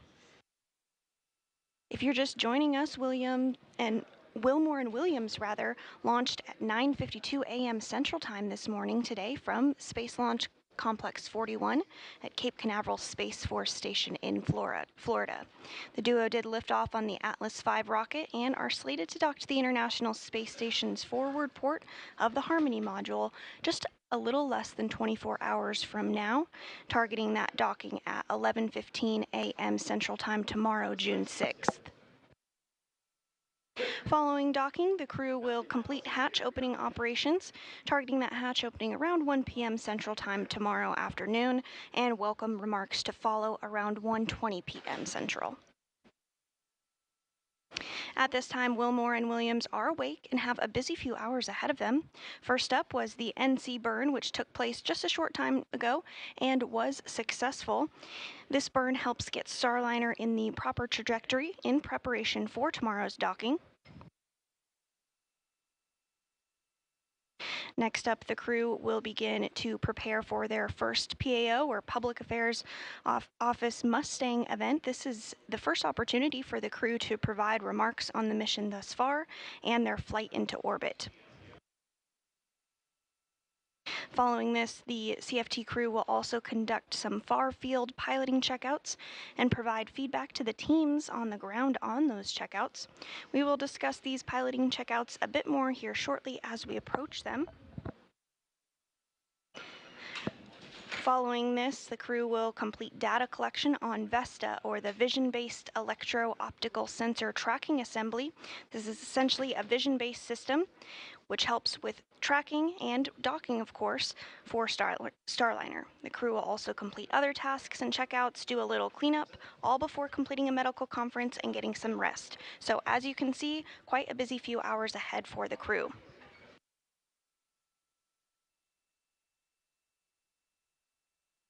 Because this is a test flight, there are multiple checkouts and tests that occur as part of the eventual certification process of Starliner.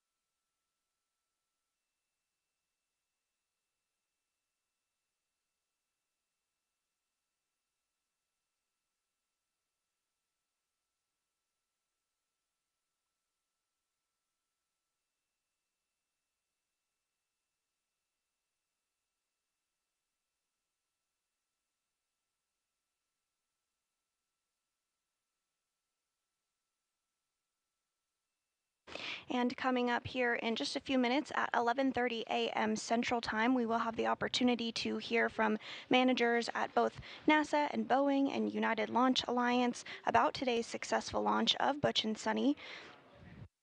You can tune in and listen into that news conference on the NASA TV channel or the nasa.gov website. We will be splitting our channels, so we'll have a media-only loop that will be provided as audio-only coverage. We are continuing to cover every step of the way along this mission until we do dock, but we will be splitting those channels out in order to broadcast the post-launch news conference.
And if you are just joining us, we now are over an hour and a half into today's flight of the first crewed flight of the Boeing Starliner spacecraft. Starliner, Houston, air to ground 1, Vesta sensor orientation command sent.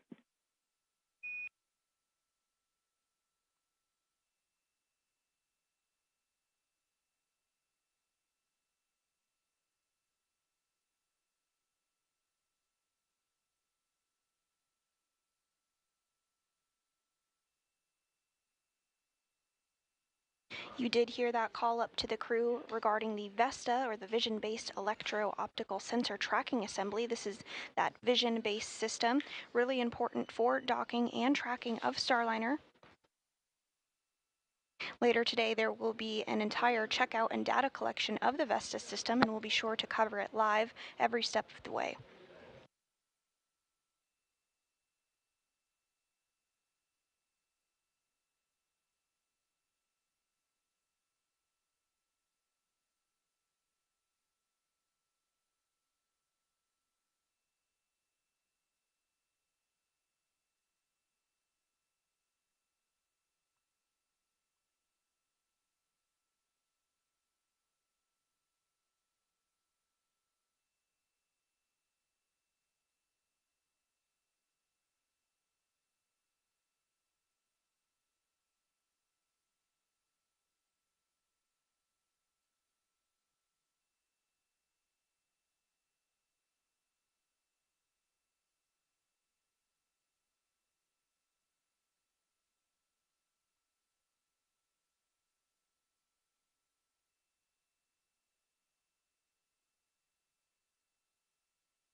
Starliner, Houston, when able. Not urgent, just a couple things.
And again, we are targeting a post-launch news conference to begin here momentarily, where leaders from NASA, Boeing, and ULA will have the opportunity to discuss today's flight of Butch and Sunny.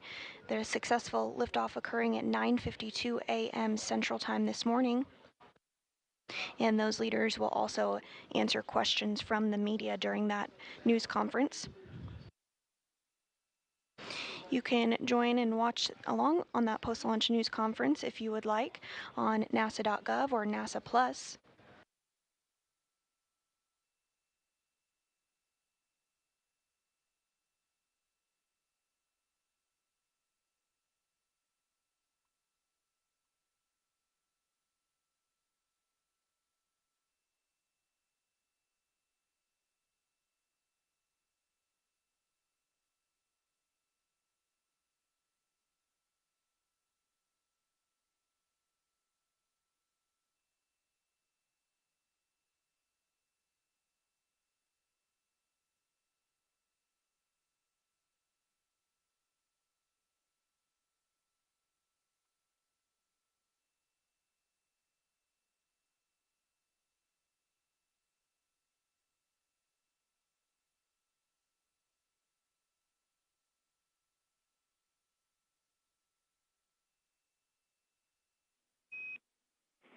Starliner, no action on cabin fan DP. It's a deucer, and we're working on clearing the message for you.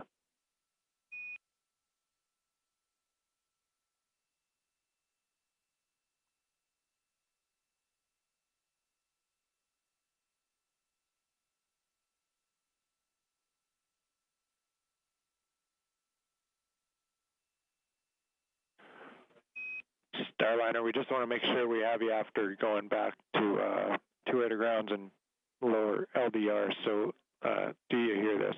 Houston on 1.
Starliner, this is Houston on Air Ground 1 in the blind. And we think that our audio is getting on board and that you hear this, but we have not heard from you. So if you're here in Houston, feel free to just deflect the RHC, deflection on the RHC. We'll see that if you're hearing us.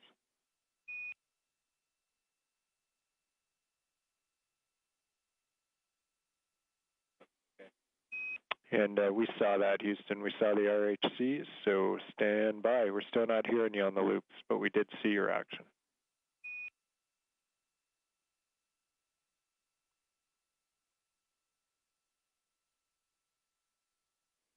And the teams here in Starliner, Houston, one thing we're hearing here is to check the handheld mic connector, make sure it's fully plugged in still and hasn't dislodged.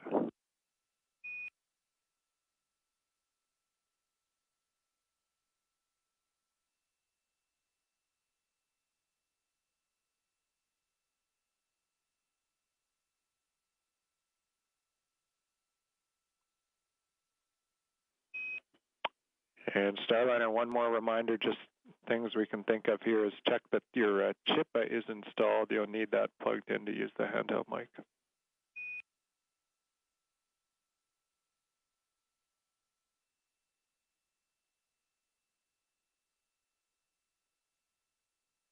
And you are hearing... Houston, we've cycled all the buttons. Chippa is installed. How do you read Air to Ground 1? Starliner, we have you loud and clear now, Air to Ground 1. Okay, great. Fantastic. We are with you in rendezvous monitor. Okay, copy. Just getting caught up. Vector sensor orientation command has been sent, and then I have one action for you for the humidity system if you're ready. We are ready. All right, we saw your activation. We would like to cover the desiccant under seat 1, and so whenever it's convenient, we want you to go to the provisions bag on the cargo adapter, get the desiccant cover out, and you can use that to cover the desiccant under seat number 1. I'll copy. Okay, Sonny will grab that, and we'll cover the desiccant under seat 1. Good words.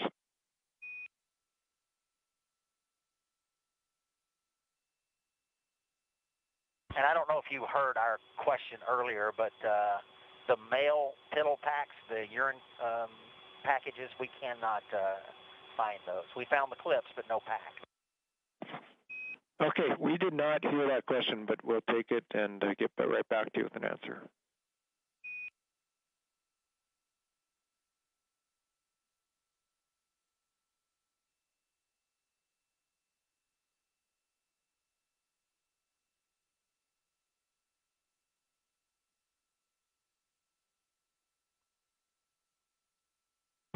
And one more time, the location of that desiccant cover, Houston.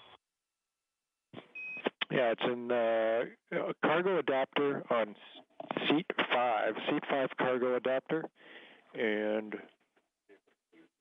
the bag we think is going to be labeled vehicle provisions. It's the bag on the seat 5 cargo adapter.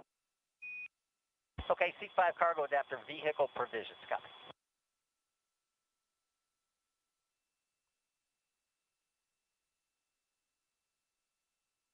And you did hear some calls from here on the ground up to the crew of Starliner. Mainly you heard the voice of NASA astronaut Butch Wilmore, who is the commander of Starliner, stepping through some procedures to ensure that communication was routed properly. All of that seems to be resolved at this point, and working through some cargo operations and stowage.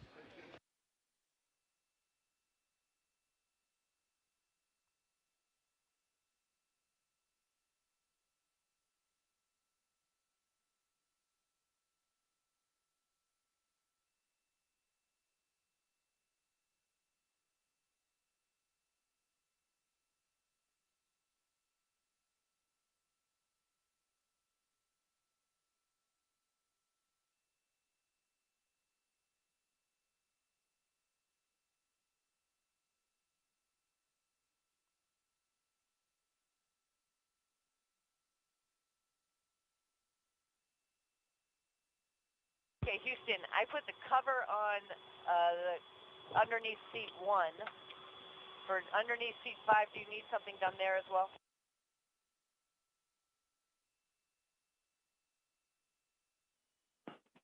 Copy on Starliner. I think you're good, but I'll check.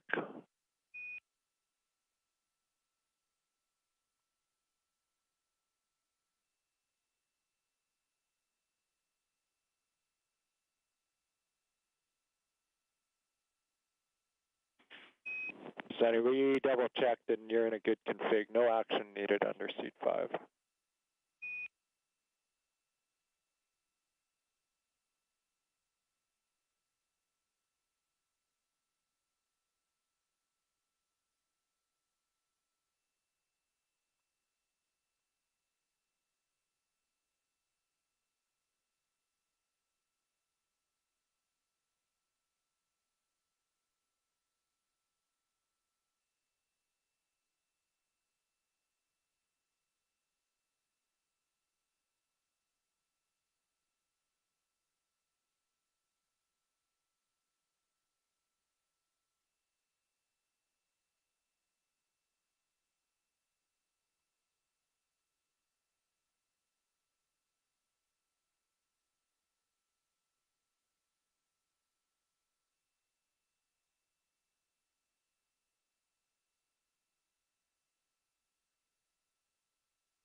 Starliner, the NDS SCS checkout's complete and nominal.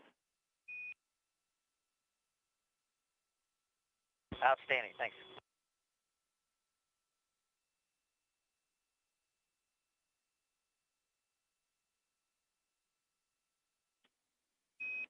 And Starliner, per the timeline, if you're good with it, we are going to power on Mustang. Power on and Mustang. That sounds good.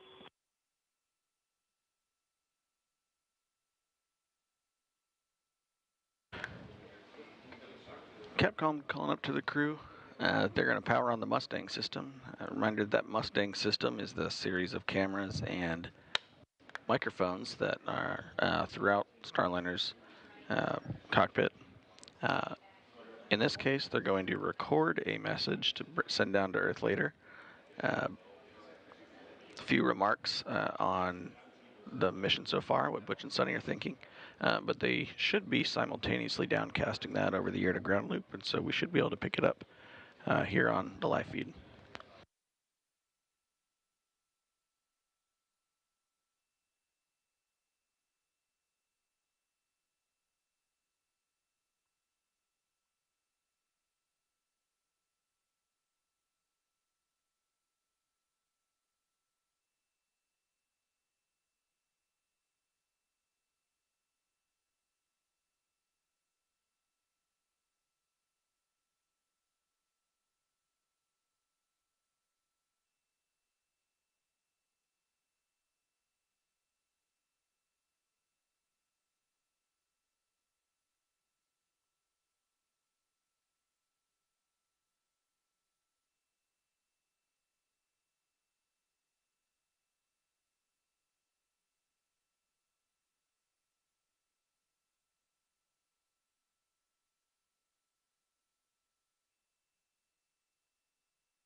Starliner Houston, for the Piddle Pack location, we're here in starboard bag by the side hatch.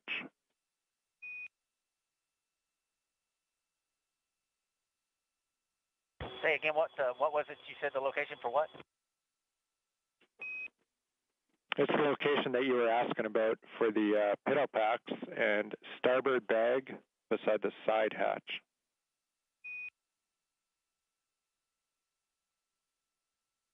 Yeah, that's where we looked. We didn't see them. We'll look again. Yeah. There was the yellow clips were there. There were some pads, but there were no bags for the pads. Copy all, and we'll dig deeper somewhat.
Starliner. For Butch, we're still investigating your question, but in the meantime, we're hearing there are more bags in the environmental health kit, same place you'd be pulling the CSACP out of.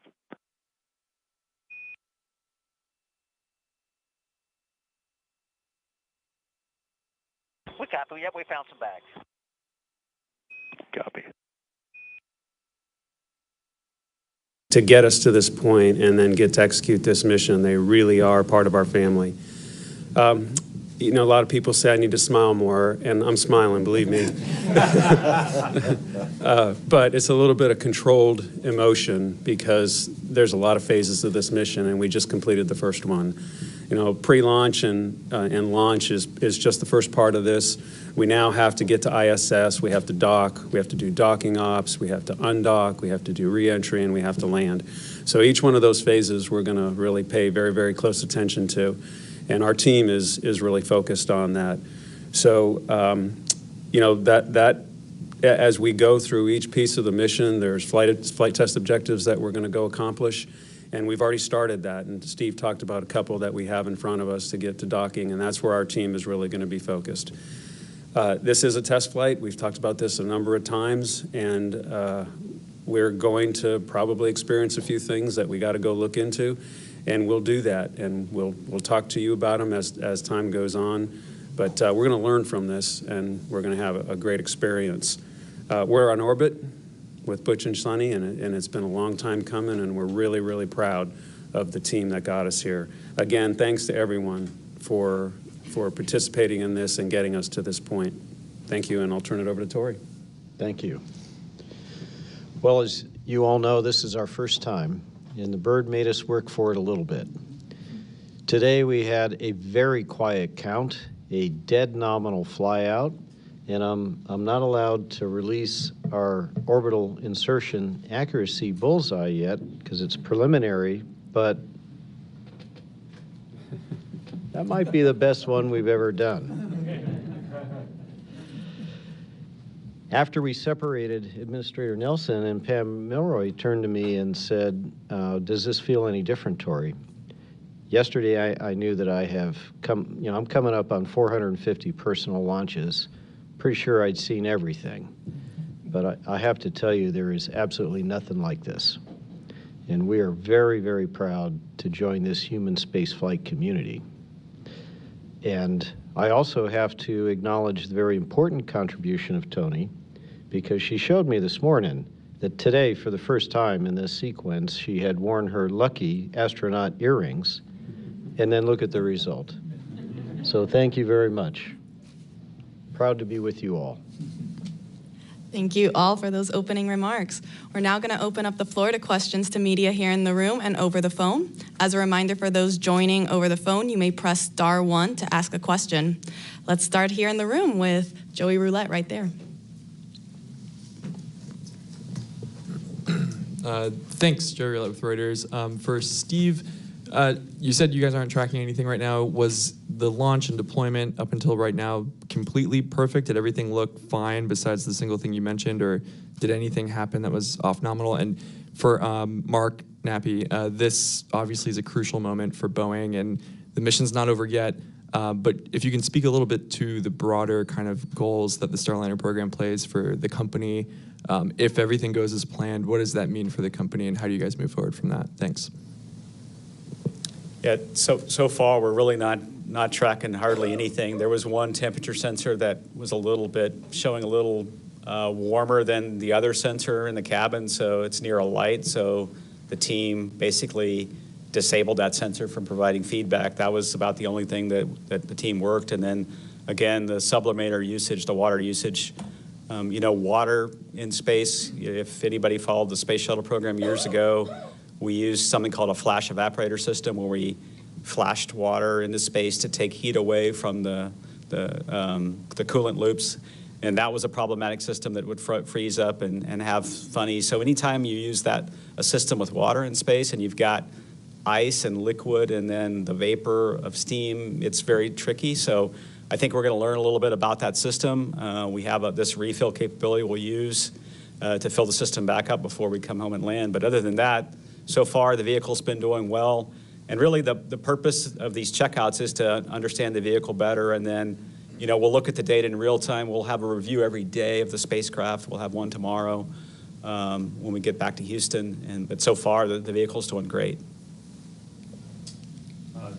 Means a lot to us, you know, and the program means a lot to Boeing. My boss was here today, my boss's boss was here today, and my boss's boss's boss was here today. So obviously it means a ton to us. This is the first step, you know, of the mission. I said we got to go through these phases, and then when we get back, it's about certification. It's finishing up the certification so that we can be certified for the Starliner 1 mission, and it's getting that hardware ready for the Starliner 1 mission, and then getting a spot in the manifest with Joel and Dana and Steve on ISS for that Starliner mission. So that's really our focus for the next year is to get those things behind us. Thank you. We'll go ahead and take this lady right here in the second row, right up front. Hi there. Kristen Fisher with CNN. A big congratulations to everyone on a successful launch. Mark, a question for you and one for Joel, I believe. Mark, so much has been made of the competition between SpaceX and Boeing over the last decade or so. I'm curious how you view that competition over the last 10 years. Elon Musk sending his congratulations to the entire team. How would you describe that competition? And then for Joel, if we could just get an update on when that faulty pump on board the ISS will actually be replaced, how long that would take. Thanks. I think you guys think it's a competition. We don't see it as a competition. We've got two providers that are going up to the International Space Station, and SpaceX is up there, and we're up there now as well. So this is something that NASA has planned, and we've accomplished it. And of course, that next step is certification. I saw the tweet. That's awesome. And you know, I sit on my front porch and I watch every SpaceX mission, and I root for them too. This is something that's great for the entire country. And on the pump change out, we're going to get to that as soon as we can. My hope is we get to it this week. If not, it'll be early next week. Thank you. We'll go right here, up front. Thanks, Tony. Congratulations, everyone. This is James from Channel 6. I'd like to start with Mark 2, and maybe if Steve, Ken, and Mr. Administrator would like to chime in. As excited as you are, Mark, good to see you smile. I know that you might have a message in the back of your mind, perhaps, for the harshest critics of Starliner's program. Is there anything, I know you're focused on the mission at hand, but what would you like to say to those who may have even called for the cancellation of the program after all the delays? There are those who thought Butch and Sonny would never fly. Thank you. Yeah, we talked to our team a lot about just ignoring a lot of the stuff that you read. You know, we focus on the positive, we focus on the accomplishments, and we learn from the setbacks that we've had. It's been this way in human spaceflight my entire career. You know, Steve talked in the last press conference where he's got 37 or 38 years, I think. You know, I started thinking I've got 39. It's not a competition, but Steve, but I got 39 years. I'll try to.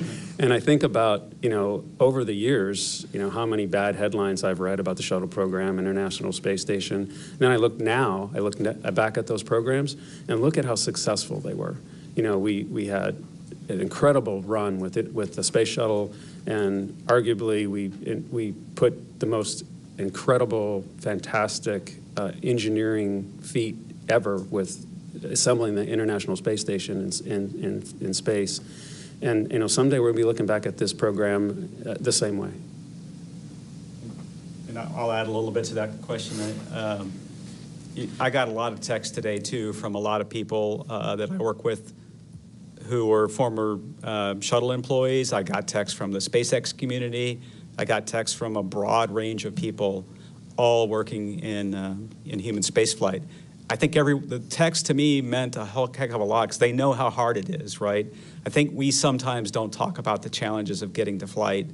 I look back 4 years ago at Demo 2 and the challenges of getting to that flight.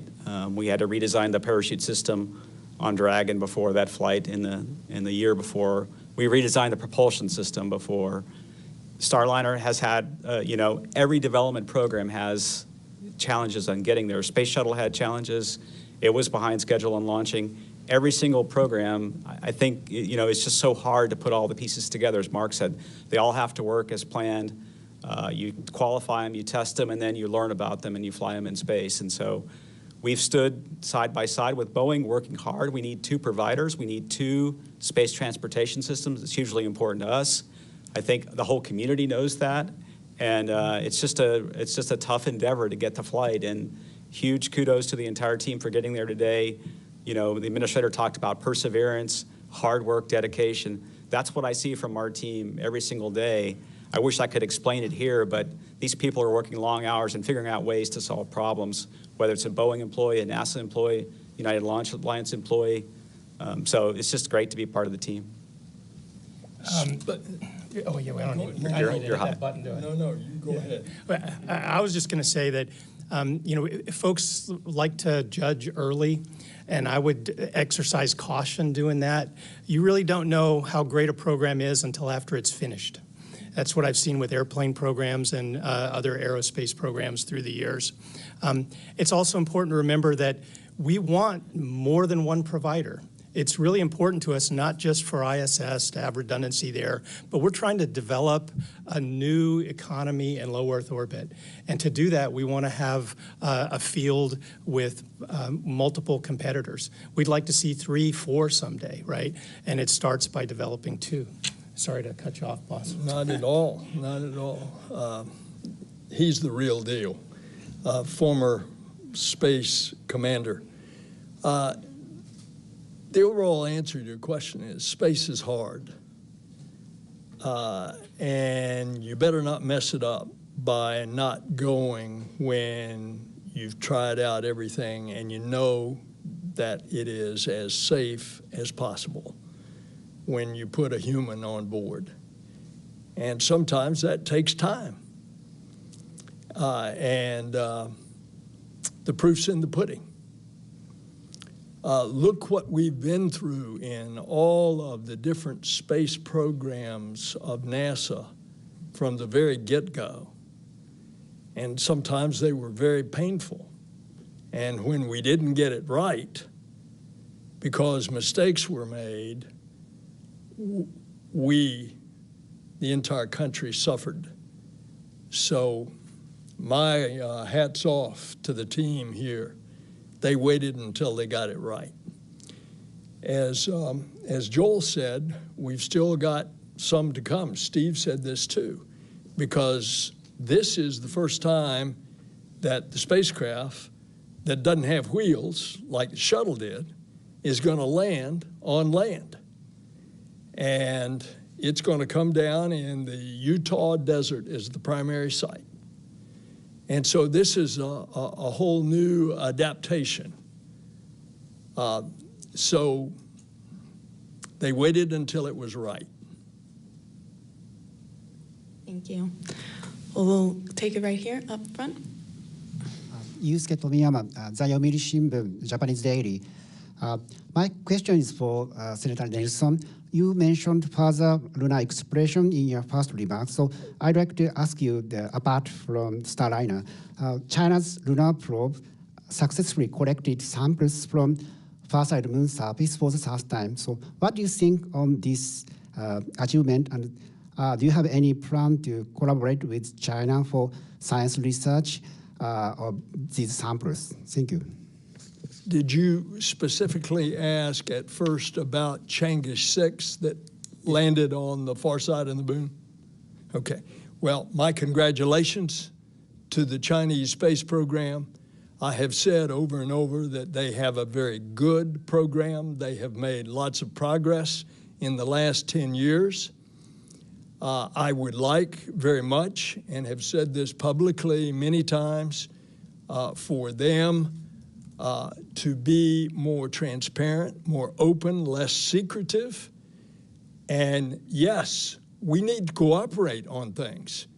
The one thing that we did cooperate on was deconfliction in Mars orbit.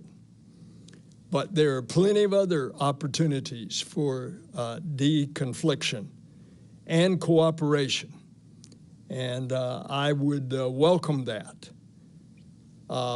But of course, today, and I respect your question, today is about the Boeing Starliner. All right, we're going to take some questions over the phone. First up, we have Michael Sheets with CNBC. Hi, everybody. I believe my question is best answered by either Steve or Mark, but for the 25 hours after launch, we're not going to have onboard live views or even delayed views of the crew like we've seen with Dragon, even going back to using teasers before. So curious as to why that is, if there are onboard cameras. Is this a matter of cost that we can't bring this feed back down until the International Space Station is reached by Starliner? Appreciate any clarification here. Yeah, we do have a camera on board, a system called Mustang. It is not active for live feed during flight, but once we do get to station, we'll get feed, and of course when we get back down, we'll be able to get all the video. We are looking at being able to provide live feed in flight, but that won't be for a couple of flights. All right. Next up, we have Micah Maidenberg with the Wall Street Journal. Hi, thank you so much. Mark and Steve, is it possible to say how many out of the, I believe it's 87 test flight objectives are already kind of crossed off, given where the mission is just right now? And could you describe just what are one or two of the more higher risk moments from here on out? Thanks so much. So yeah, it certainly is possible to cross off all the flight test objectives, but I don't have those numbers in front of me, but I can kind of give you a little bit of a summary of what they look like. There's a little bit of manual flying that would like Butch and Sonny to do with the hand controllers.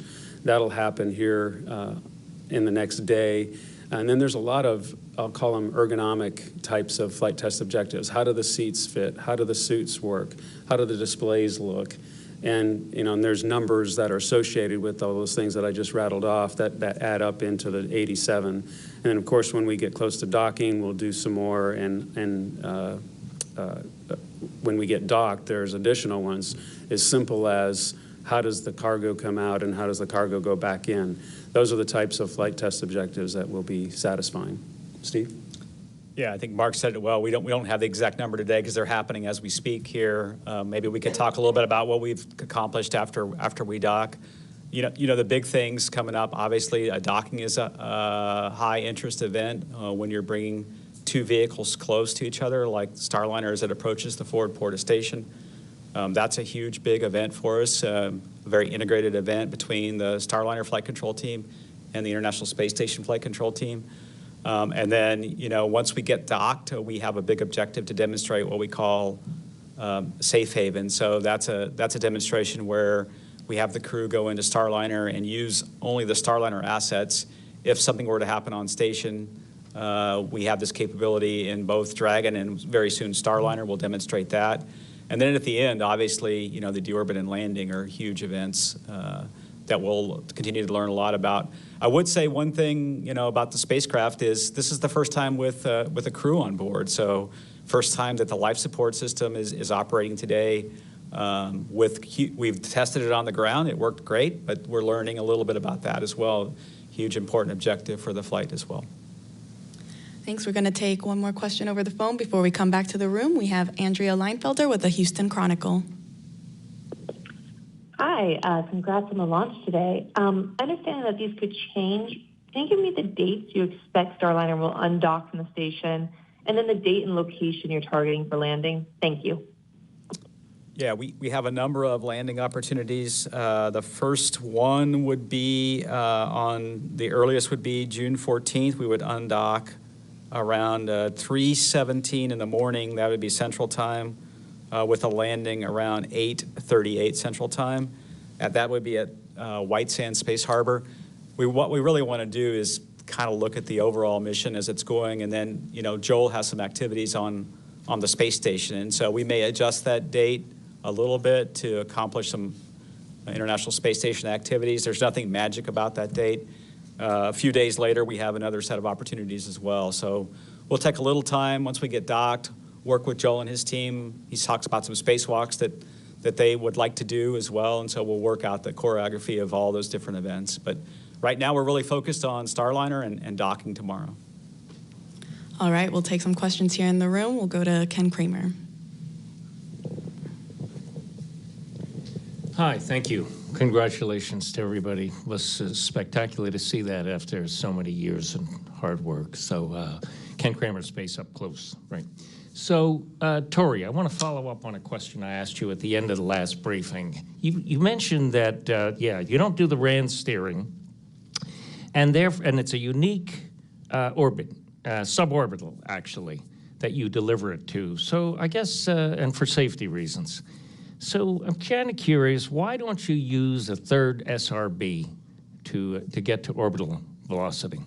Oh, sure. Great question. So for those of you who are not familiar with it, RAN steering, right ascension ascending node, is a guidance technique that allows one, if you have enough energy and the guidance algorithms to pull it off, to give you a larger launch window when you're going to a target like the International Space Station, which is an intercept target, because there is only one perfect instantaneous moment to go for the least energy.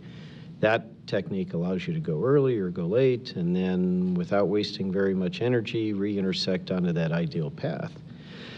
We don't do that here because it would not benefit safety, and we don't energy for it. We certainly could put a third booster on, third solid, and go orbital, but the whole idea behind this trajectory is that there are no blackout periods all along its path where the G-forces would be too great in an emergency abort separation of the capsule for the astronauts to be uninjured, and at the end of that journey, we're just short of orbital velocity, so that if, God forbid, the propulsion system on the wonderful Starliner did not function properly, they would still get a free return safely to the Earth.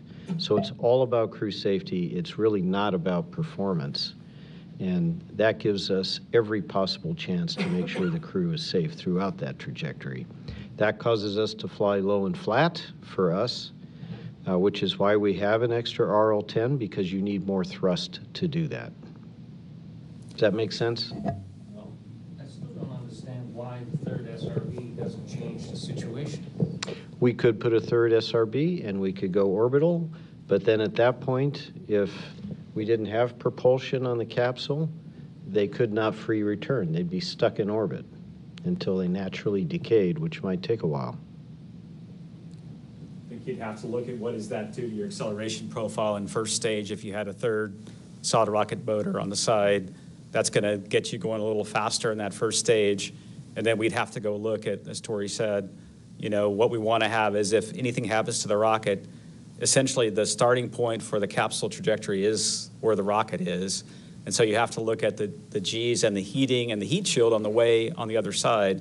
So it's all optimized for the two solid rocket motors, for crew safety for aborts, and then you essentially have almost a free return back to even Edwards Air Force Base should we not be able to do any of the burns. There's a small burn you could do to get to Edwards, and then on the second orbit also you could go to Edwards Air Force Base as a safe landing, as a contingency site. So.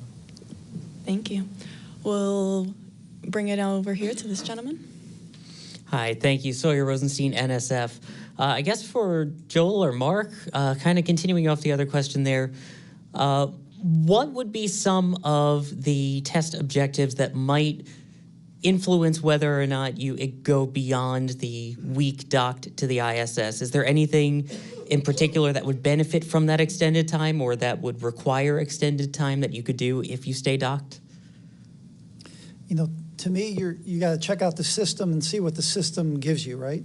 And so if we see something that wasn't as expected, and we're like, hey, another day would allow some extra time to go look at that system, then we'd stay. I mean, there's not a specific list of, hey, these 10 things are going to require more time. It's more watch the system, see how it operates, and if it requires more time, we have more time. Thank you. We'll toss it to Lauren Grush.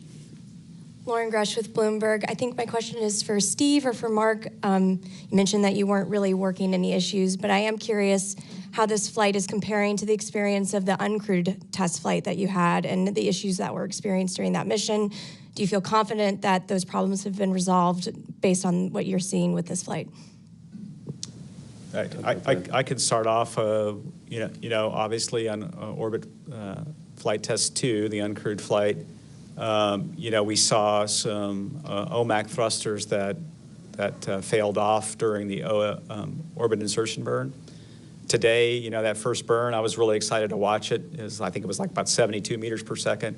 I'm an old trajectory guy, so I kind of like burns, but all 4 OMACs fired in each doghouse. The control was just perfect. Those did really well. I didn't get to see the second maneuver, which was the phasing burn, but that went really well. So we had a couple things, happen early on that we've seemed to gotten past with. I know Mark's talked about, we think the leading cause of those failures was a little contamination in some of the propellant lines in those doghouses that they failed off. It was all in the same doghouse, actually. So far, the OMAC burns, these are pretty good-sized thrusters, 1,500 pounds of thrust. Those have gone really well, and I'll see if Mark has anything to add. Yeah, we had our cooling system had a little bit of a freeze up on OFT2. We had worked on that by removing some filters so that it would operate a little bit more smoothly. Of course, we didn't have crew on OFT2, so that contributed to the problem. There wasn't as much heat in the crew module. And this time, it appears everything's working fine, so I think we have that problem licked. Thank you. We're going to go back to the phone. We have Mike Wall with Space.com. Thank you all for doing this. And yeah, I'd just like to say congratulations on a successful launch and a successful mission so far. Just a quick question, maybe for Mark or for Steve. Have you heard much from Sunny and Butch about Starliner and like how it's handling and what are their thoughts about the spacecraft so far?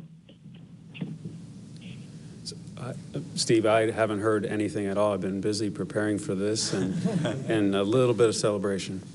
Yeah, I have not either. I know they were going to call down, I talked about some of the things they were going to do, some of the manual maneuvers in the hand controller checkout, rotational hand controller, and the translation hand controller, and they were going to call down to the ground, I think probably about right now during this event, and so we haven't really heard too much from them. They've been really focused on clicking through a bunch of objectives, getting the spacecraft set up for orbit, doing the maneuvers we talked about, and doing the checkout. So I don't know, but we'll get some information from them later today.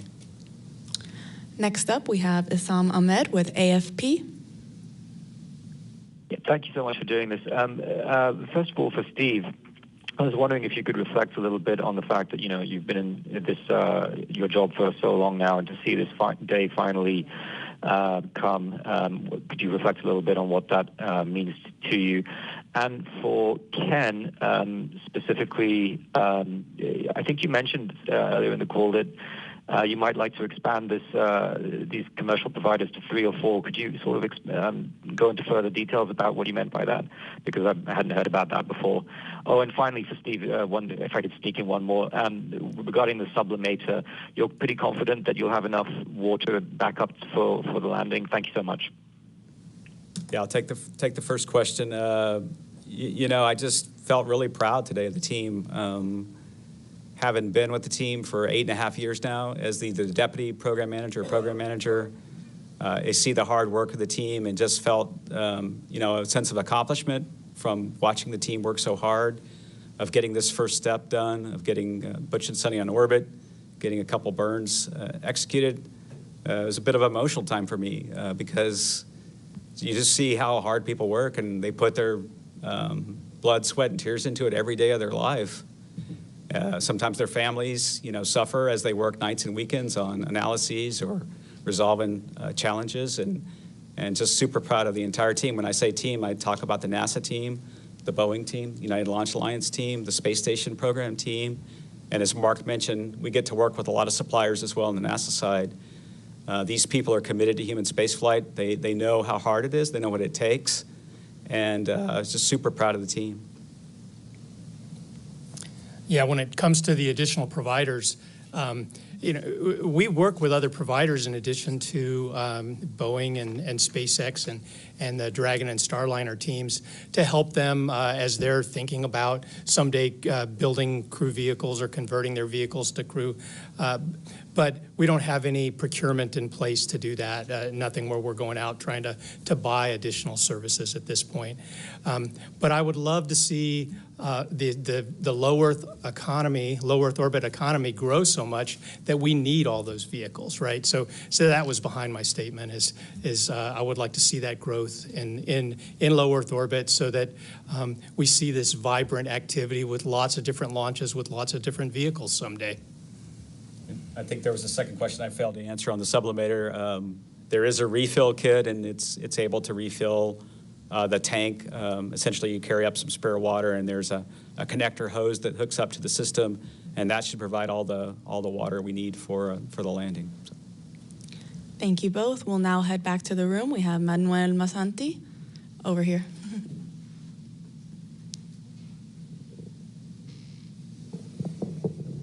Thank you, Tony. Manuel Masanti, Exploración Espacial. Question for Mark. I understand that Boeing has 2 operative capsules right now, Calypso in orbit and another one preparing for Starliner 1.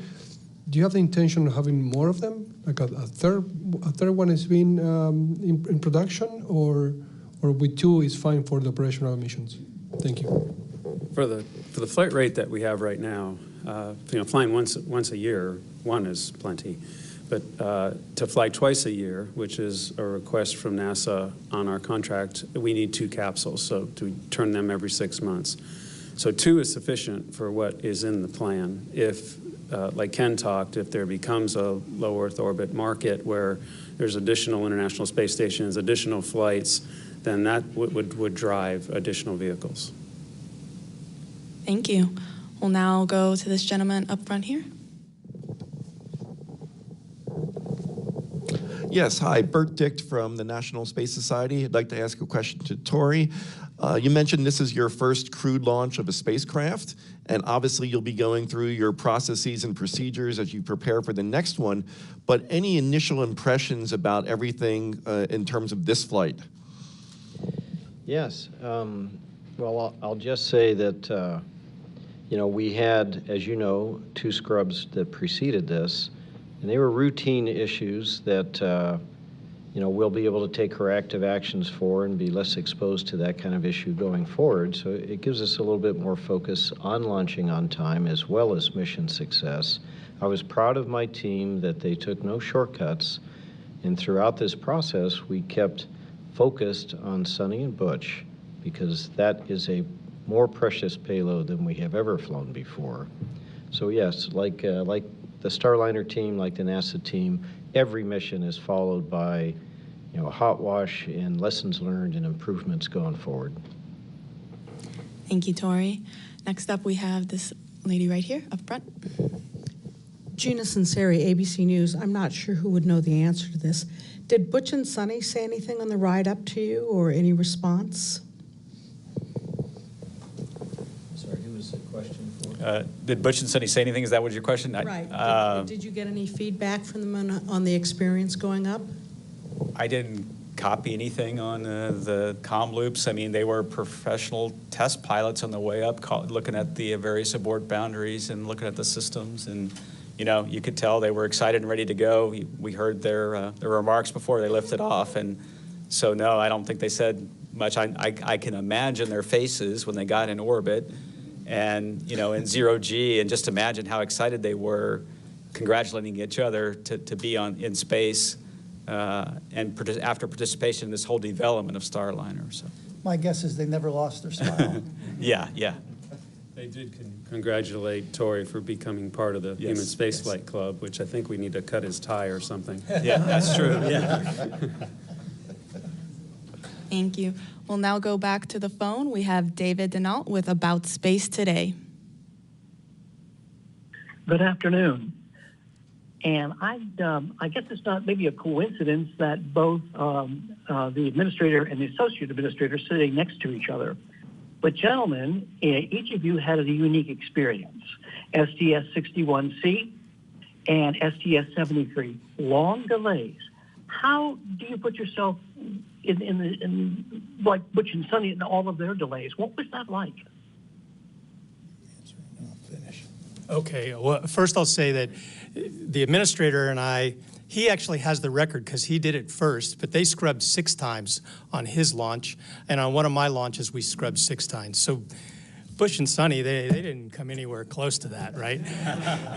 They were in quarantine probably longer than I was because of the distance between their scrubs. But what I found with each one of my scrubs was we were a little more relaxed, a little more prepared, and we got a little more rested, and we were really good at strapping in by the time we got a few under our belt. I don't know. What about you, sir? Same thing.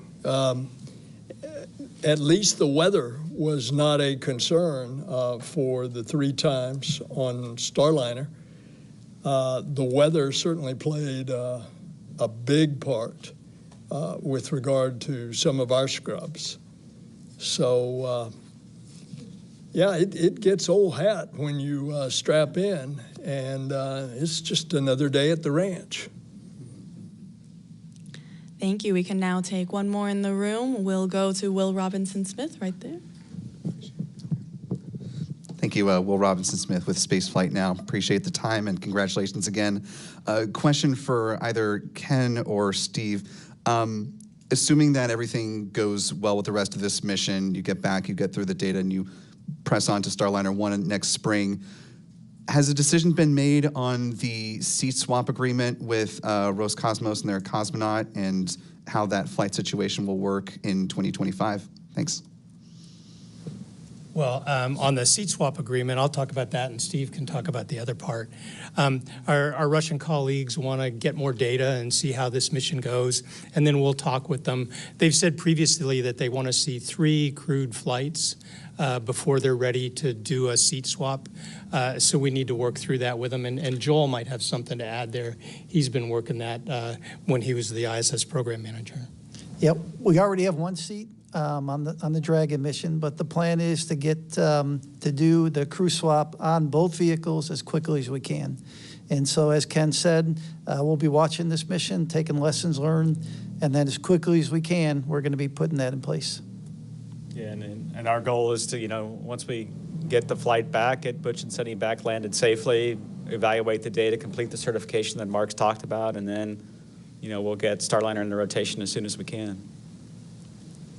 Thank you. We have time for one more question here in the room.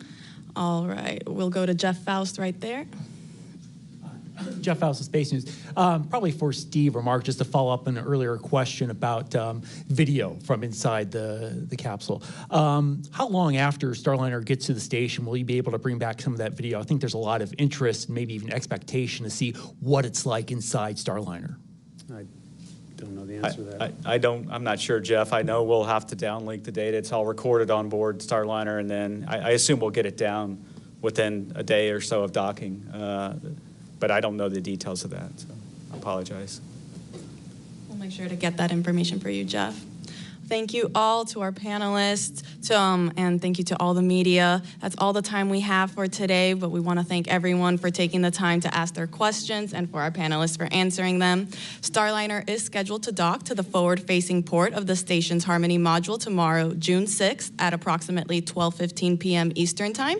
You can follow along starting at 9:30 a.m. on NASA Plus, the NASA app, and YouTube.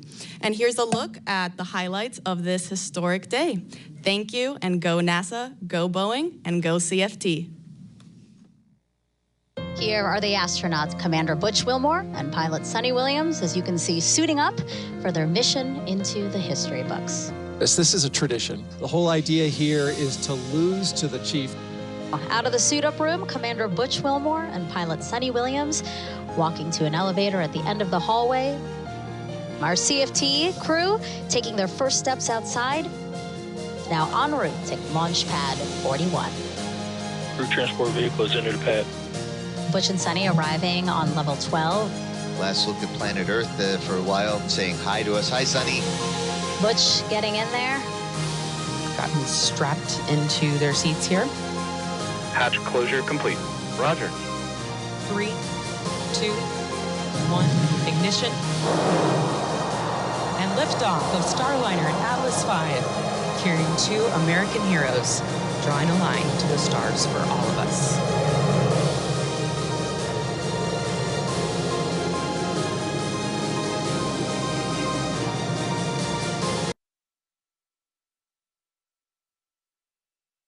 Everything continuing to go smoothly now, over 2.5 hours into today's mission of the Starliner flight. The next major milestone that we are looking ahead towards are the far field piloting checkouts that we've been discussing.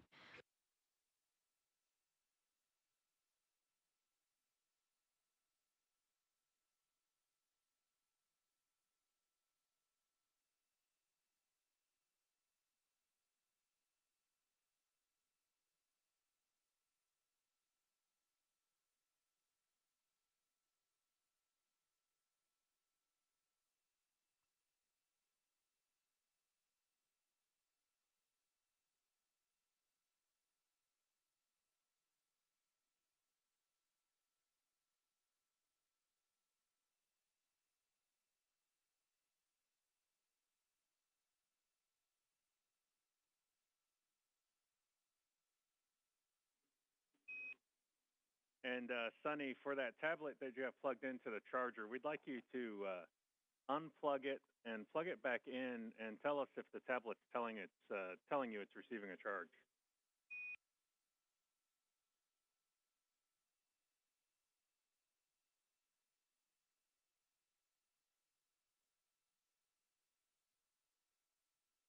All right, she unplugged it and she's plugged it back in.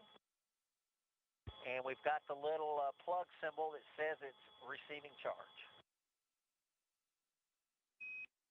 All right, good news.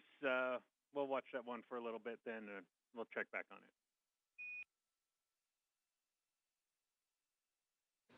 it. Outstanding. And Butch and Sonny doing some IT troubleshooting the same way we do on Earth with unplugging it and plugging it back in. But they've confirmed that they've got good charge on the tablet they've got plugged in. Looking forward a little bit, talking about the far field demos that are going to be manually flown by the crew. We've got a handful, some RHC and THC checkout,